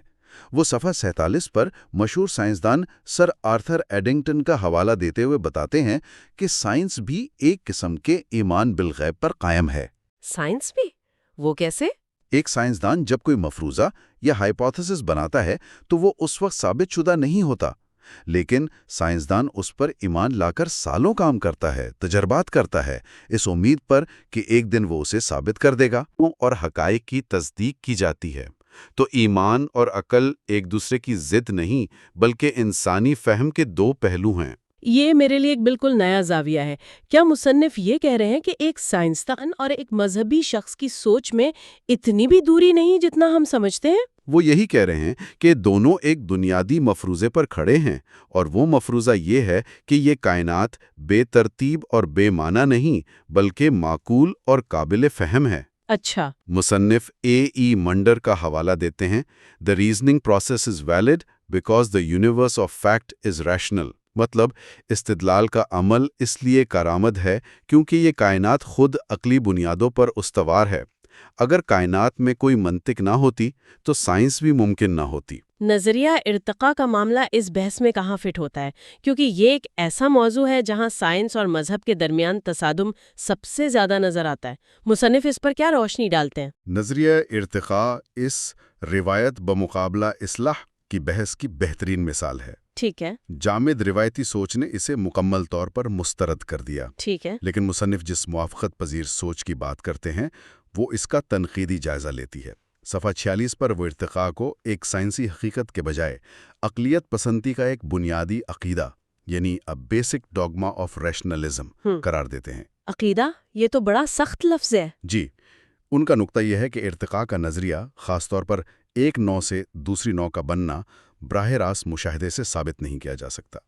یہ بالواسطہ شواہد کی بنیاد پر قائم ایک فریم ورک ہے جسے آپ قبول یا رد کر سکتے ہیں۔ یعنی وہ اس کے سائنسی دعوے اور اس کے پیچھے موجود فلسفیانہ مفروضے میں فرق کر رہے ہیں۔ بالکل، اور وہ یہ دکھانے کے لیے کہ یہ صرف ایک سائنسی معاملہ نہیں، خود سائنسدانوں کے اقوال پیش کرتے ہیں۔ ایک طرف وہ جی سمپسن جیسے سائنسدانوں کا حوالہ دیتے ہیں جو اسے ایک ناقابل تردید حقیقت مانتے ہیں، لیکن دوسری طرف وہ صفحہ 37 پر سر آرتھر کیت کا وہ مشہور قول نقل کرتے ہیں جو کہتے ہیں ارتقاء غیر ثابت شدہ ہے اور اسے ثابت کیا بھی نہیں جا سکتا۔ ہم اس پر صرف اس لیے یقین کرتے ہیں کیونکہ واحد متبادل خصوصی تخلیق ہے اور وہ ناقابل تصور ہے۔ یہ تو ایک دھماکہ خیز قول ہے، یعنی یہ سائنسی مجبوری سے زیادہ ایک نظریاتی انتخاب ہے۔ بالکل، یہ ظاہر کرتا ہے کہ بعض اوقات ارتقاء کو قبول کرنا ایک فلسفیانہ انتخاب ہوتا ہے کیونکہ تخلیق کا تصور ان کے مادی فریم ورک میں فٹ نہیں ہوتا۔ یہ تو بہت دلچسپ نقطہ ہے۔ اس کا مطلب یہ ہوا کہ اصلاح پسند مذہبی فکر کا طریقہ یہ تھا کہ سائنس کے دعووں کو منوعاً قبول نہ کیا جائے، بلکہ ان کا تنقیدی جائزہ لے کر یہ دیکھا جائے کہ اس میں سائنسی حقائق کتنے ہیں اور فلسفیانہ مفروضے کتنے۔ بالکل یہی، یہ مکالمے اور تنقیدی جائزے کا راستہ ہے۔ اس کی ایک اور بہترین مثال مصنف صفحہ 36 پر وٹیکر چیمبرز کی دیتے ہیں۔ اچھا، وہ کون تھے؟ وہ پہلے ایک کٹر کمیونسٹ تھے اور بعد میں مذہب کی طرف آ گئے۔ وہ اپنی زندگی کے ایک ٹرننگ پوائنٹ کا ذکر کرتے ہیں۔ وہ کہتے ہیں کہ ایک دن وہ اپنی چھوٹی بیٹی کو دیکھ رہے تھے اور ان کی نظر اس کے کان پر پڑی۔ اس کے کان پر؟ جی، اس کان کی ناقابل یقین حد تک پیچیدہ، منظم اور خوبصورت ساخت کو دیکھ کر انہیں اچانک اور پوری شدت سے یہ احساس ہوا کہ یہ چیز محض ایک اندھے اتفاق کا نتیجہ نہیں ہو سکتی۔ اس کے پیچھے یقیناً کوئی ذہین خالق ہے۔ یہ کمال کی بات ہے۔ یعنی کبھی کبھی سب سے بڑا فلسفیانہ ثبوت کسی کتاب میں نہیں بلکہ اپنی اولاد کے چہرے کو دیکھنے میں مل جاتا ہے۔ جی، اور یہ مثال اس لیے اہم ہے کہ یہ ایک ذاتی، عقلی اور تجرباتی رد عمل ہے۔ یہ سنی سنائی روایتی بات پر مبنی رد عمل نہیں بلکہ ایک جدید ذہن کا ذاتی مشاہدہ اور استدلال ہے جو اسے ایک مذہبی نتیجے پر پہنچاتا ہے۔ یہی وہ زندہ ایمان ہے جس کی وکالت مصنف کرتے نظر آتے ہیں۔ تو آج کی اس پورے گفتگو کو سمیٹا جائے تو یہ واضح ہوتا ہے کہ مصنف کے نزدیک مذہب کا جدید چیلنجز کا جواب کوئی جامد یا دفاعی عمل نہیں تھا۔ یہ ایک متحرک، کثیر الجہتی فکری عمل تھا جس میں سائنسی علم کی حدود کو واضح کیا گیا، جی، استدلال کے نئے طریقے اپنائے گئے اور ایمان کو جدید ذہن کے لیے قابل فہم اور متعلقہ بنانے کی ایک بھرپور کوشش کی گئی۔ جی، اور مصنف کا تجزیہ یہ ظاہر کرتا ہے کہ مذہبی فکر نے خود کو ماضی کے قلعے میں بند نہیں کیا بلکہ جدید دنیا کے ساتھ ایک بھرپور مکالمہ شروع کیا۔ یہ مکالمہ روایت کی حفاظت اور دور جدید کے تقاضوں کے مطابق اصلاح کے درمیان ایک نازک توازن تلاش کرنے کی ایک مسلسل کوشش ہے جو آج بھی ہمارے سامنے جاری ہے۔ اور یہ گفتگو سامعین کے لیے ایک اہم سوال چھوڑ جاتی ہے۔ مصنف کا تجزیہ ہمیں یہ سوچنے پر مجبور کرتا ہے کہ جدیدیت کا سب سے بڑا چیلنج خود سائنس تھی یا یہ فلسفیانہ مفروضہ تھا کہ سائنسی طریقہ ہی علم کا واحد ذریعہ ہے۔ بہت اہم سوال ہے۔ شاید اصل جنگ سائنس اور مذہب کے درمیان نہیں تھی بلکہ دو مختلف قسم کے عقائد کے درمیان تھی۔ ایک طرف یہ عقیدہ کہ کائنات کے پیچھے ایک خالق ہے اور دوسری طرف یہ عقیدہ کہ یہ مادی کائنات ہی کل حقیقت ہے۔ اور آج بھی یہ سوال اتنا ہی اہم ہے کہ ان میں سے کس عقیدے کے لیے زیادہ بڑے ایمان کی ضرورت ہے۔ اگلے حصے یعنی حصہ پنجم لیں، ہم جدید معاشرے، شناخت اور عالمگیریت کے اس دور میں مذہب کے کردار پر بات کریں گے۔ پچھلی گفتگو کو آگے بڑھاتے ہوئے آج ہم ایک نہایت ہی اہم موضوع پر بات کریں گے۔ حصہ 4 میں ہم نے مذہبی اصلاحات کے نظریات اور فکری پہلوؤں پر بات کی تھی، یعنی وہ بڑے بڑے خیالات جنہوں نے مذہب کو جدید دنیا کے ساتھ ہم آہنگی کرنے کی کوشش کی۔ لیکن دیکھیں، خیالات تو کاغذ پر رہتے ہیں جب تک انہیں سماج کی حقیقت کا سامنا نہ کرنا پڑے۔ تو آج کے اس حصے میں ہم یہ دیکھیں گے کہ جدید سماجی ڈھانچے اور عالمگیریت نے انفرادی اور اجتماعی شناخت میں مذہب کے کردار کو کس طرح نئی شکل دی ہے۔ ہم مصنف کی کتاب کے تجزیے میں مزید گہرائی میں اتر رہے ہیں اور یہ سمجھنے کی کوشش کر رہے ہیں کہ وہ جدید دنیا کے سماجی اور فکری چیلنجز کا سامنا کیسے کرتے ہیں۔ یہ ایک طرح سے نظریے کو عمل کی کسوٹی پر پرکھنا جیسا ہے۔ بالکل، اور یہ ایک بہت دلچسپ سفر ہے کیونکہ یہاں مصنف ہمیں تجریدی خیالات سے نکال کر حقیقی دنیا کی پیچیدگیوں میں لے جاتے ہیں۔ آج کی ہماری گفتگو 3 بنیادی موضوعات کے گرد گھومے گی۔ یہ دراصل کتاب کے اگلے 3 اہم ابواب کا خلاصہ ہیں۔ وہ ابواب ہیں ریلیجن اینڈ ماڈرن آئیڈینٹی، ٹھیک ہے، گلوبلائزیشن اینڈ فیتھ اور religion in the public sphere. یہاں یہ واضح کرنا بہت ضروری ہے کہ مصنف ان تبدیلیوں کا تجزیہ ایک مبصر کے طور پر کرتے ہیں۔ وہ کسی ایک نظریے کی حمایت نہیں کرتے، بلکہ صرف یہ نقشہ کھینچتے ہیں کہ جدید دنیا میں مذہب کس طرح کام کر رہا ہے۔ ہمارا مقصد بھی صرف اسی غیر جانبدارانہ تجزیے کو سامعین تک پہنچانا ہے۔ ٹھیک ہے، تو آئیے اس نقشے کے پہلے حصے کو دیکھتے ہیں۔ ہمارا پہلا موضوع ہے ریلیجن اینڈ ماڈرن آئیڈینٹی۔ یہ ایک بہت بڑا سوال ہے۔ آج کی دنیا میں جہاں انفرادیت یعنی انڈیویجولزم پر اتنا زور ہے، جہاں ہر شخص اپنی الگ پہچان بنانا چاہتا ہے، وہاں مذہب کسی کی ذاتی شناخت میں کیا کردار ادا کرتا ہے؟ پہلے تو شناخت خاندان، قبیلے یا گاؤں سے جڑی ہوتی تھی۔ آج معاملہ بہت مختلف ہے۔ جی، مصنف کے مطابق یہ جدید دور کی سب سے بنیادی تبدیلیوں میں سے ایک ہے۔ وہ کہتی ہیں کہ ماضی میں مذہب ایک ایسی چیز تھی جو انسان کو وراثت میں ملتی تھی۔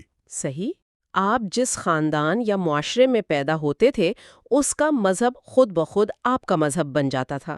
یہ ایک سماجی حقیقت تھی، کوئی ذاتی انتخاب نہیں۔ مطلب آپ اس پر سوال نہیں اٹھاتے تھے؟ بالکل، لیکن آج خاص طور پر جہاں جدید تعلیم اور شہری زندگی کا اثر ہے، مذہب ایک چوائس یا انتخاب کا معاملہ بن گیا ہے۔ یہ اب کوئی ایسی قمیض نہیں جو آپ کو پیدائش پر پہنا دی جائے، بلکہ ایک ایسا لباس ہے جسے آپ سوچ سمجھ کر اپنی شخصیت کے مطابق منتخب کرتے ہیں۔ یہ بات تو ٹھیک ہے کہ آج مذہب ایک انتخاب بن گیا ہے، لیکن کیا مصنف اس بات پر بھی غور کرتے ہیں کہ اس انتخاب کی وجہ سے ایمان کمزور بھی تو ہو سکتا ہے؟ مطلب جب ہر چیز پر سوال اٹھایا جائے اور اسے پرکھا جائے تو یقین کی وہ غیر متزلزل بنیاد کہاں رہتی ہے جو روایت فراہم کرتی تھی؟ یہ ایک بہترین نقطہ ہے اور مصنف اس پر تفصیل سے بات کرتی ہیں۔ وہ تسلیم کرتی ہیں کہ ہاں، اس تبدیلی سے روایتی مذہبی ڈھانچے کمزور ہوئے ہیں۔ جب لوگ سوال کرتے ہیں تو بہت سے مذہب سے دور بھی ہو جاتے ہیں، یہ ایک حقیقت ہے۔ لیکن کتاب کا مرکزی خیال یہ ہے کہ جو لوگ اس فکری سفر کے بعد مذہب کا انتخاب کرتے ہیں، ان کا ایمان اکثر زیادہ گہرا، ذاتی اور پختہ ہوتا ہے۔ اچھا، وہ کیسے؟ دیکھیں، ان کا تعلق مذہب سے صرف رسمی یا سماجی نہیں ہوتا، بلکہ ایک فکری اور روحانی تعلق ہوتا ہے۔ وہ یہ نہیں کہتے کہ ہم اس لیے مانتے ہیں کیونکہ ہمارے باپ دادا مانتے تھے، بلکہ وہ کہتے ہیں کہ ہم اس لیے مانتے ہیں کیونکہ ہم نے اسے اپنے لیے سچ پایا ہے۔ تو اس کا مطلب یہ ہے کہ جب مذہب پر عوامی دباؤ ہٹا تو لوگوں کو پہلی بار خود سے یہ پوچھنے کا موقع ملا کہ میں ذاتی طور پر اس پر کیوں یقین کرتا ہوں، بجائے اس کے کہ ہمارا معاشرہ اس پر یقین کرتا ہے۔ بالکل، یہی نقطہ ہے۔ مصنف اس کا تعلق سیکولرزم کے پھیلاؤ سے جوڑتی ہیں۔ جب ریاست اور سماج نے مذہب کو عوامی دائرے سے نکال کر فرد کا ذاتی معاملہ قرار دیا تو اس نے فرد کو یہ آزادی دی کہ وہ اپنے عقائد کو خود دریافت کرے۔ لیکن اس سے ایک نیا چیلنج بھی تو پیدا ہوا ہوگا۔ جی، اور وہ بہت بڑا چیلنج ہے۔ اب انسان کو اپنی مذہبی شناخت کو اپنی پیشے ورانہ، سماجی اور ذاتی زندگی کے دوسرے پہلوؤں کے ساتھ ہم آہنگ کرنا پڑتا ہے۔ مثال کے طور پر ایک سائنسدان یہ سوچتا ہے کہ وہ اپنی سائنسی سوچ اور مذہبی عقیدے میں توازن کیسے پیدا کرے۔ صحیح۔ ایک بزنس مین سوچتا ہے کہ وہ اپنے کاروباری اصولوں کو اپنے مذہبی اخلاقیات سے کیسے جوڑے۔ یہ وہ کشمکش ہے جو جدید مذہبی شناخت کی پہچان ہے۔ یہ تو واقعی ایک گہری تبدیلی ہے، یعنی شناخت اب کوئی ٹھوس طے شدہ چیز نہیں، بلکہ ایک مسلسل سفر ہے جس میں انسان اپنے عقائد اور دنیا کے بارے میں اپنی سمجھ کو جوڑتا اور توڑتا رہتا ہے۔ اچھا، یہاں سے آگے بڑھتے ہیں۔ جب ایک فرد کی شناخت اتنی پیچیدہ ہو رہی ہے تو کیا ہوتا ہے جب اربوں ایسے افراد ایک دوسرے سے ملتے ہیں؟ یہ ہمیں ہمارے دوسرے موضوع کی طرف لاتا ہے، گلوبلائزیشن اینڈ فیتھ۔ عالمگیریت نے دنیا کو ایک گلوبل ولیج بنا دیا ہے، اس کا عقیدے پر کیا اثر پڑا ہے؟ عالمگیریت کا اثر ایک دو دھاری تلوار کی طرح ہے۔ مصنف اسے ایک بہت بڑے تضاد کے طور پر پیش کرتی ہیں۔ اچھا۔ ایک طرف اس نے مذاہب کے درمیان مکالمے اور افہام و تفہیم کے ایسے دروازے کھولے ہیں جو تاریخ میں پہلے کبھی نہیں کھلے تھے۔ یعنی معلومات تک رسائی آسان ہو گئی ہے؟ بہت زیادہ آسان۔ آج آپ انٹرنیٹ پر بیٹھ کر بدھ مت کے کسی راہب کا لیکچر سن سکتے ہیں، عیسائیت کے کسی عالم سے بات کر سکتے ہیں، یا اسلام کی تاریخ پر لکھی گئی ہزاروں کتابیں پڑھ سکتے ہیں۔ معلومات کا یہ بخاؤ مختلف مذاہب کے پیروکاروں کو ایک دوسرے کے قریب لایا ہے اور بہت سی غلط فہمیاں بھی دور ہوئی ہیں۔ لیکن قربت ہمیشہ محبت کو جنم نہیں دیتی۔ بعض اوقات جب لوگ ایک دوسرے کے بہت قریب آتے ہیں تو اختلافات اور بھی واضح ہو کر سامنے آ جاتے ہیں۔ کیا مصنف اس کے نیگیٹو پہلو پر بھی روشنی ڈالتے ہیں؟ جی، اور یہی مصنف کے تجزیے کا سب سے اہم حصہ ہے۔ وہ کہتی ہیں کہ عالمگیریت نے جہاں ایک طرف مکالمے کو فروغ دیا، وہیں دوسری طرف اس نے تصادم اور بنیاد پرستی یعنی فنڈامنٹلزم کو بھی ہوا دی ہے۔ اچھا، وہ کس طرح؟ دیکھیں، جب ایک چھوٹے سے گاؤں کا آدمی دیکھتا ہے کہ اس کے ٹی وی پر ایک بالکل مختلف ثقافت، زبان اور عقیدہ دکھایا جا رہا ہے تو اسے اپنی شناخت اور طرز زندگی خطرے میں محسوس ہوتی ہے۔ ایک طرح کا ثقافتی حملہ محسوس ہوتا ہے۔ بالکل۔ اس کے رد عمل میں وہ اپنے عقائد اور روایات سے اور بھی سختی سے چمٹ جاتا ہے۔ یہ ایک دفاعی رد عمل ہے۔ مصنفیں اسے شناخت کی سیاست یعنی آئیڈینٹی پولیٹکس کا حصہ قرار دیتی ہیں، جہاں مذہبی گروہ اپنی انفرادیت کو بچانے کے لیے بیرونی اثرات کے خلاف مزاحمت کرتے ہیں۔ تو عالمگیریت ایک ہی وقت میں ہمیں ایک دوسرے کو سمجھنے میں مدد بھی دے رہی ہے اور ایک دوسرے سے خوفزدہ بھی کر رہی ہے۔ یہ تو ایک بہت بڑا تضاد ہے۔ کیا اس کی کوئی تیسری شکل بھی ہے یا صرف یہی دو انتہائیں ہیں؟ ہاں، اور وہ بہت دلچسپ ہے۔ مصنف ایک تیسرے رجحان کی طرف اشارہ کرتی ہیں جسے وہ عالمی مذہبی بھائی چارہ یعنی گلوبل ریلیجس فریٹرنیٹی کہتی ہیں۔ یہ کیا ہے؟ یہ بنیاد پرستی کے بالکل برعکس ہے۔ اس میں لوگ اپنی مذہبی شناختوں سے بالاتر ہو کر مشترکہ انسانی مقاصد کے لیے اکٹھے ہوتے ہیں۔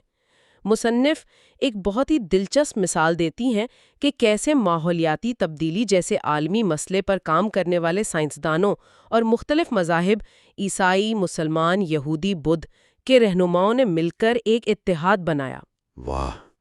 یہاں مذہب اختلافات کو بھلا کر ایک مشترکہ انسانی مقصد کے لیے اکٹھا ہو رہا ہے، جو عالمگیریت کا ایک غیر متوقع لیکن مثبت نتیجہ ہے۔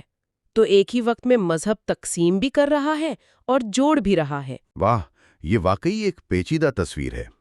تو عالمگیریت ایک ہی وقت میں لوگوں کو اپنے عقائد میں زیادہ کٹر یعنی ڈاکٹرینر بھی بنا رہی ہے اور دوسری طرف انسانیت کی بنیاد پر جوڑ بھی رہی ہے۔ یہ جو کھینچا تانی ہے یہ ذاتی زندگی تک محدود نہیں رہ سکتی، یہ لازمی طور پر عوامی میدان میں بھی نظر آئے گی، جو ہمیں ہمارے آخری اور شاید سب سے اہم موضوع religion in the public sphere کی طرف لے جاتی ہے۔ ایک زمانے میں خاص طور پر مغرب میں یہ سوچا جاتا تھا کہ جدیدیت اور ترقی کے ساتھ مذہب ذاتی زندگی تک محدود ہو جائے گا، لیکن آج تو ہم اسے ہر جگہ دیکھ رہے ہیں، سیاست میں، میڈیا پر، عوامی بحثوں میں۔ مصنف اس تبدیلی کو کیسے بیان کرتی ہیں؟ مصنف اس پرانے نظریے کو، جسے سیکولرائزیشن تھیسس کہا جاتا ہے، مکمل طور پر مسترد کرتی ہیں۔ اچھا، یعنی یہ خیال کہ مذہب ختم ہو جائے گا؟ جی، ان کا کہنا ہے کہ یہ پیشگوئی کہ مذہب ختم ہو جائے گا یا کم از کم غیر اہم ہو جائے گا غلط ثابت ہوئی ہے۔ حقیقت اس کے بالکل برعکس ہے۔ دنیا کے بیشتر حصوں میں مذہب عوامی دائرے میں پہلے سے کہیں زیادہ طاقت کے ساتھ واپس آیا ہے۔ اس کی کوئی مثال؟ اس کی سب سے بڑی مثال سیاست ہے۔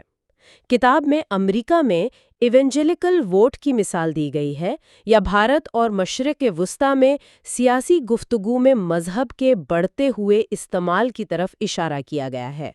اس سے یہ ظاہر ہوتا ہے کہ کیسے سیکولر سمجھے جانے والے نظاموں میں بھی مذہب ایک فیصلہ کن سیاسی قوت بن چکا ہے۔ صحیح۔ سیاسی جماعتیں عوامی حمایت حاصل کرنے کے لیے مذہبی نعروں، علامتوں اور نظریات کا سہارا لیتی ہیں۔ اور میڈیا کا اس میں کیا کردار ہے؟ کیونکہ جو کچھ بھی سیاست میں ہوتا ہے، میڈیا اسے 1000 گنا بڑھا کر ہم تک پہنچاتا ہے۔ مصنف کے مطابق میڈیا نے اس عمل میں آگ پر تیل کا کام کیا ہے۔ ایک طرف تو میڈیا نے مذہبی تعلیمات اور شخصیات کو ایک عالمی پلیٹ فارم فراہم کیا ہے۔ آج ایک مذہبی رہنما کا پیغام سیکنڈوں میں کروڑوں لوگوں تک پہنچ جاتا ہے۔ لیکن اس کا دوسرا پہلو بھی ہوگا۔ جی، اور وہ زیادہ طاقتور ہے۔ وہ یہ ہے کہ میڈیا سنسنی خیزی کو پسند کرتا ہے۔ وہ اکثر مذہبی گروہوں کے درمیان اختلافات اور تنازعات کو بڑھا چڑھا کر پیش کرتا ہے۔ انتہا پسند آوازوں کو غیر معمولی کوریج دی جاتی ہے کیونکہ اس سے ریٹنگز بڑھتی ہیں۔ صحیح بات ہے۔ اس سے معاشرے میں پولرائزیشن یا تقسیم مزید گہری ہوتی ہے۔ تو میڈیا نے مذہب کو عوامی دائرے میں لانے اور اسے متنازع بنانے دونوں میں کلیدی کردار ادا کیا ہے۔ تو مصنف کا بنیادی نقطہ یہ ہے کہ مذہب اب صرف عبادت گاہوں یا ذاتی عقیدے کا معاملہ نہیں رہا۔ یہ ایک سماجی اور سیاسی حقیقت بن چکا ہے جو قوانین، پالیسیوں اور معاشرتی اقدار پر براہ راست اثر انداز ہو رہا ہے۔ یہ ایک ایسی قوت ہے جسے آپ پسند کریں یا نہ کریں، لیکن نظر انداز نہیں کر سکتے۔ بالکل، اور مصنف اس کے بعد وہ بڑا سوال اٹھاتی ہیں جس کا سامنا آج ہر جدید معاشرے کو ہے۔ سوال یہ ہے کہ ایک کثیر المذہب معاشرے میں ریاست کو مذہب کے ساتھ کیسا رویہ اختیار کرنا چاہیے؟ یہ تو بہت مشکل سوال ہے۔ جی، کیا اسے مکمل طور پر لا تعلق ہو جانا چاہیے؟ کیا اسے تمام مذاہب کو عوامی زندگی میں اظہار کا برابر موقع دینا چاہیے، یا اسے سیکولر اقدار کو مذہبی اقدار پر ترجیح دینی چاہیے؟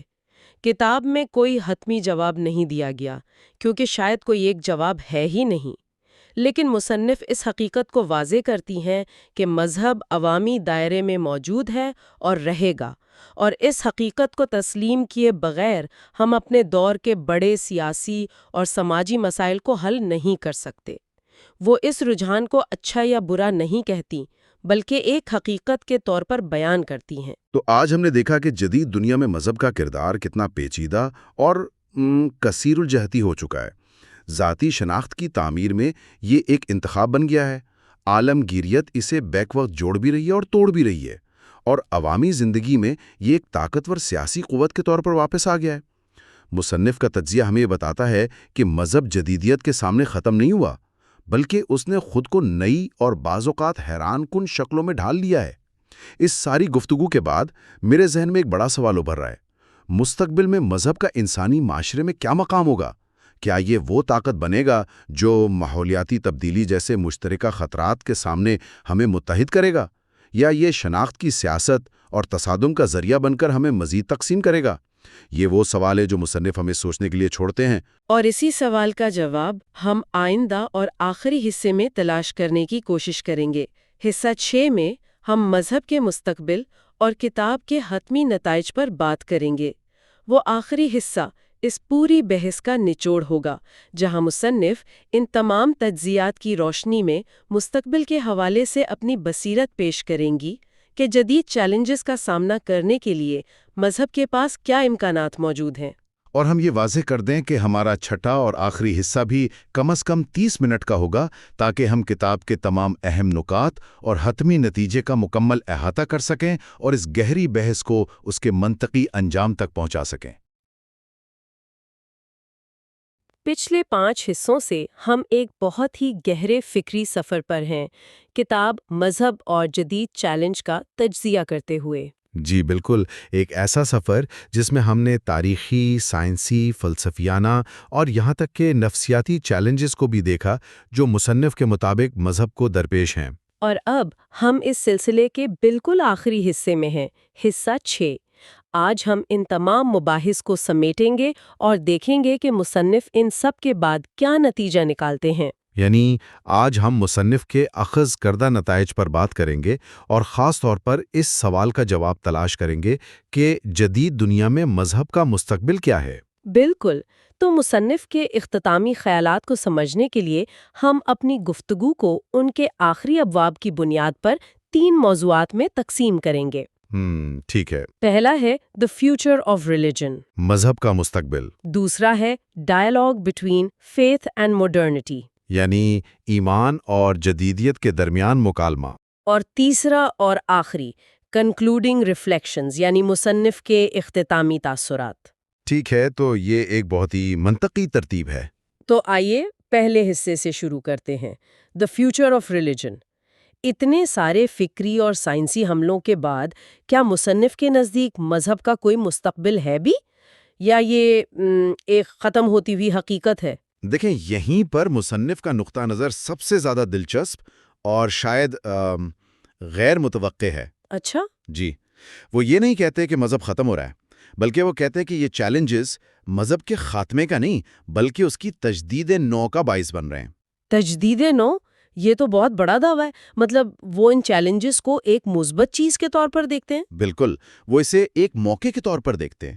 مصنف کا مرکزی استدلال یہ ہے کہ مذہب کا مستقبل اس بات پر منحصر ہے کہ وہ اپنے بنیادی عقائد کو صرف روایت یا وراثت کی بنیاد پر نہیں بلکہ عقلی اور منطقی دلائل کی بنیاد پر پیش کرے۔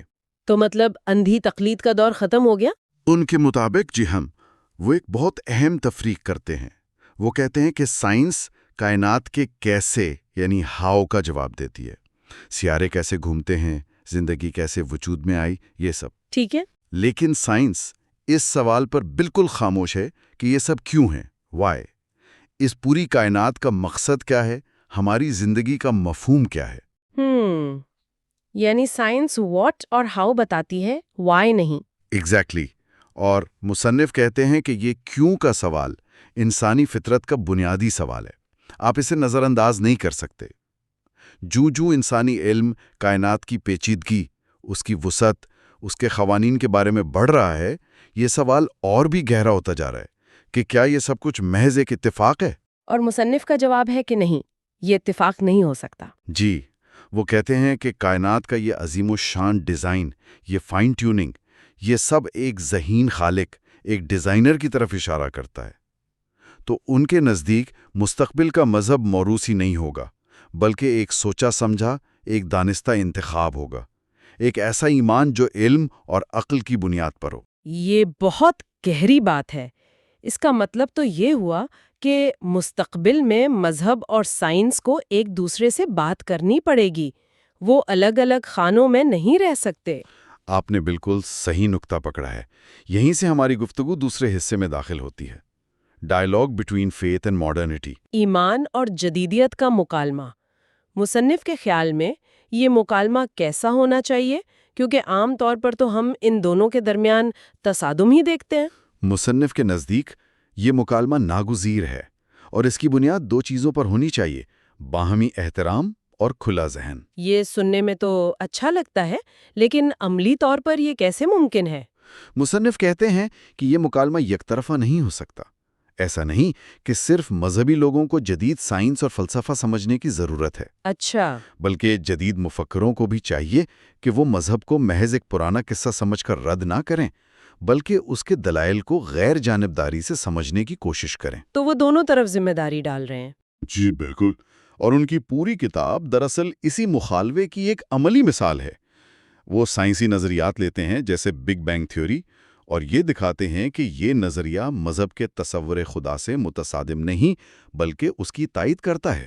کوئی مثال دے سکتے ہیں کہ وہ یہ کیسے کرتے ہیں؟ ضرور، وہ حرکیات کے دوسرے قانون یعنی second law of thermo dynamics کی بات کرتے ہیں۔ یہ ایک بنیادی سائنسی قانون ہے۔ جی، جو کہتا ہے کہ کائنات میں بے ترتیبی یا انٹروپی وقت کے ساتھ بڑھ رہی ہے۔ بالکل، سادہ لفظوں میں کائنات کی قابل استعمال توانائی مسلسل کم ہو رہی ہے، کائنات ٹھنڈی پڑ رہی ہے۔ اب اگر کائنات کی توانائی ختم ہو رہی ہے تو اس کا منطقی مطلب یہ ہے کہ یہ ہمیشہ سے نہیں تھی۔ صحیح، ورنہ اب تک ختم ہو چکی ہوتی۔ ایگزیکٹلی، اس کا مطلب ہے کہ کائنات کا ایک نقطۂ آغاز تھا، اور یہی بات تو بگ بینگ تھیوری بھی کہتی ہے کہ کائنات تقریباً 13.5 ارب سال پہلے ایک لمحے میں وجود میں آئی۔ اور یہی بات مذہبی تصور سے ملتی ہے کہ کائنات تخلیق کی گئی ہے، یہ ازلی نہیں ہے۔ جی ہاں، تو مصنف یہ دکھاتے ہیں کہ سائنس کا ایک بڑا نظریہ مذہبی عقیدے کی نفی نہیں کر رہا بلکہ اس کی تصدیق کر رہا ہے۔ یہی مکالمہ ہے۔ لیکن اس مکالمے کا مقصد کیا ہے؟ کیا یہ ثابت کرنا ہے کہ مذہب صحیح ہے اور سائنس غلط، یا اس کے برعکس؟ نہیں، ہرگز نہیں۔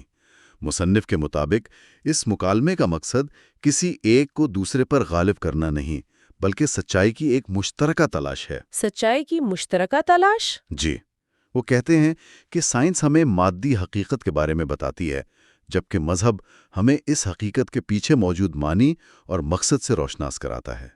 یہ دونوں مل کر انسانی علم کی تصویر مکمل کرتے ہیں۔ تو اس کے لیے زبان کا مسئلہ بھی تو ہوگا۔ مذہب کی زبان استعاروں اور روحانیت کی ہے، جبکہ سائنس کی زبان ریاضی اور مشاہدے کی ہے۔ بہت اہم نکتہ ہے، مصنف اس پر بہت زور دیتے ہیں۔ وہ کہتے ہیں کہ مذہب کو اپنی بات جدید ذہن کو سمجھ آنے والی زبان میں کرنی ہوگی، یعنی منطق، استدلال اور شواہد کی زبان میں۔ اچھا۔ ان کے نزدیک حقیقی ایمان وہ ہے جو گہرے غور و فکر اور عقلی تفتیش کے بعد حاصل ہو، اندھی تقلید والا ایمان نہیں، اور یہ مکالمہ اسی عقلی ایمان کی راہ ہموار کرتا ہے۔ ٹھیک ہے، تو مستقبل کا مذہب عقلی ہوگا اور وہ جدیدیت سے مکالمہ کرے گا۔ اس ساری گفتگو کا نچوڑ کیا ہے؟ مصنف اپنی کتاب کے اختتام پر ہمیں کن حتمی خیالات کے ساتھ چھوڑتے ہیں؟ یہ ہمیں تیسرے اور آخری حصے کی طرف لاتا ہے، کنکلوڈنگ ریفلیکشنز۔ مصنف کے اختتامی تاثرات 3 بنیادی نکات کے گرد گھومتے ہیں: وہ کیا ہے؟ توازن، افہام کو تفہیم اور بقائے باہمی۔ آئیے ان پر ایک ایک کر کے بات کرتے ہیں۔ سب سے پہلے توازن یعنی بیلنس، اس سے ان کی کیا مراد ہے؟ مصنف کا استدلال یہ ہے کہ جدید دنیا کی سب سے بڑی غلطی یہ ہے کہ اس نے صرف مادیت پر توجہ مرکوز کی ہے، ٹیکنالوجی، معیشت، مادی ترقی۔ جی، اور روحانیت کو نظر انداز کر دیا ہے۔ بالکل، اس سے انسان کی زندگی کا توازن بگڑ گیا ہے۔ انسان کے اندر ایک روحانی خلا پیدا ہو گیا ہے جس سے مادی اشیاء پر نہیں کر سکتی۔ آج ہم دیکھتے ہیں کہ ترقی یافتہ معاشروں میں دولت اور آسائش کے باوجود بے چینی، ڈپریشن اور مقصدیت کا بحران کیوں ہے؟ کیونکہ توازن نہیں ہے۔ جی، مصنف کے مطابق مذہب اس توازن کو بحال کرنے کی دعوت دیتا ہے۔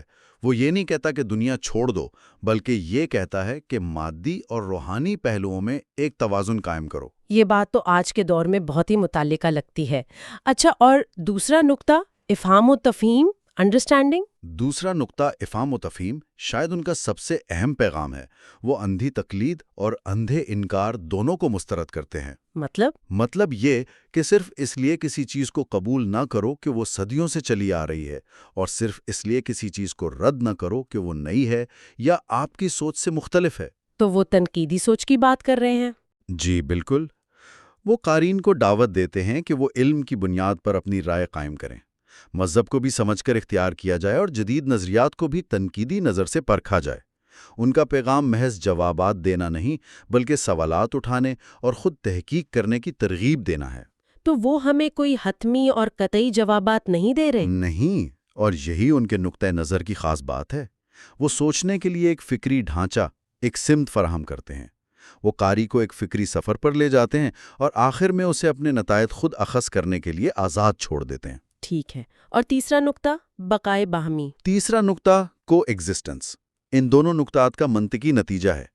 مصنف کے مطابق جب ایمان اور جدیدیت کے درمیان ایک صحت مند مکالمہ قائم ہوگا جو توازن اور افہام و تفہیم پر مبنی ہو، تو تصادم کی جگہ بقائے باہمی لے لے گی۔ یعنی سائنس اور مذہب ایک دوسرے کے ساتھ رہ سکتے ہیں؟ صرف رہ نہیں سکتے، بلکہ ایک دوسرے کے تکمیلی بن سکتے ہیں۔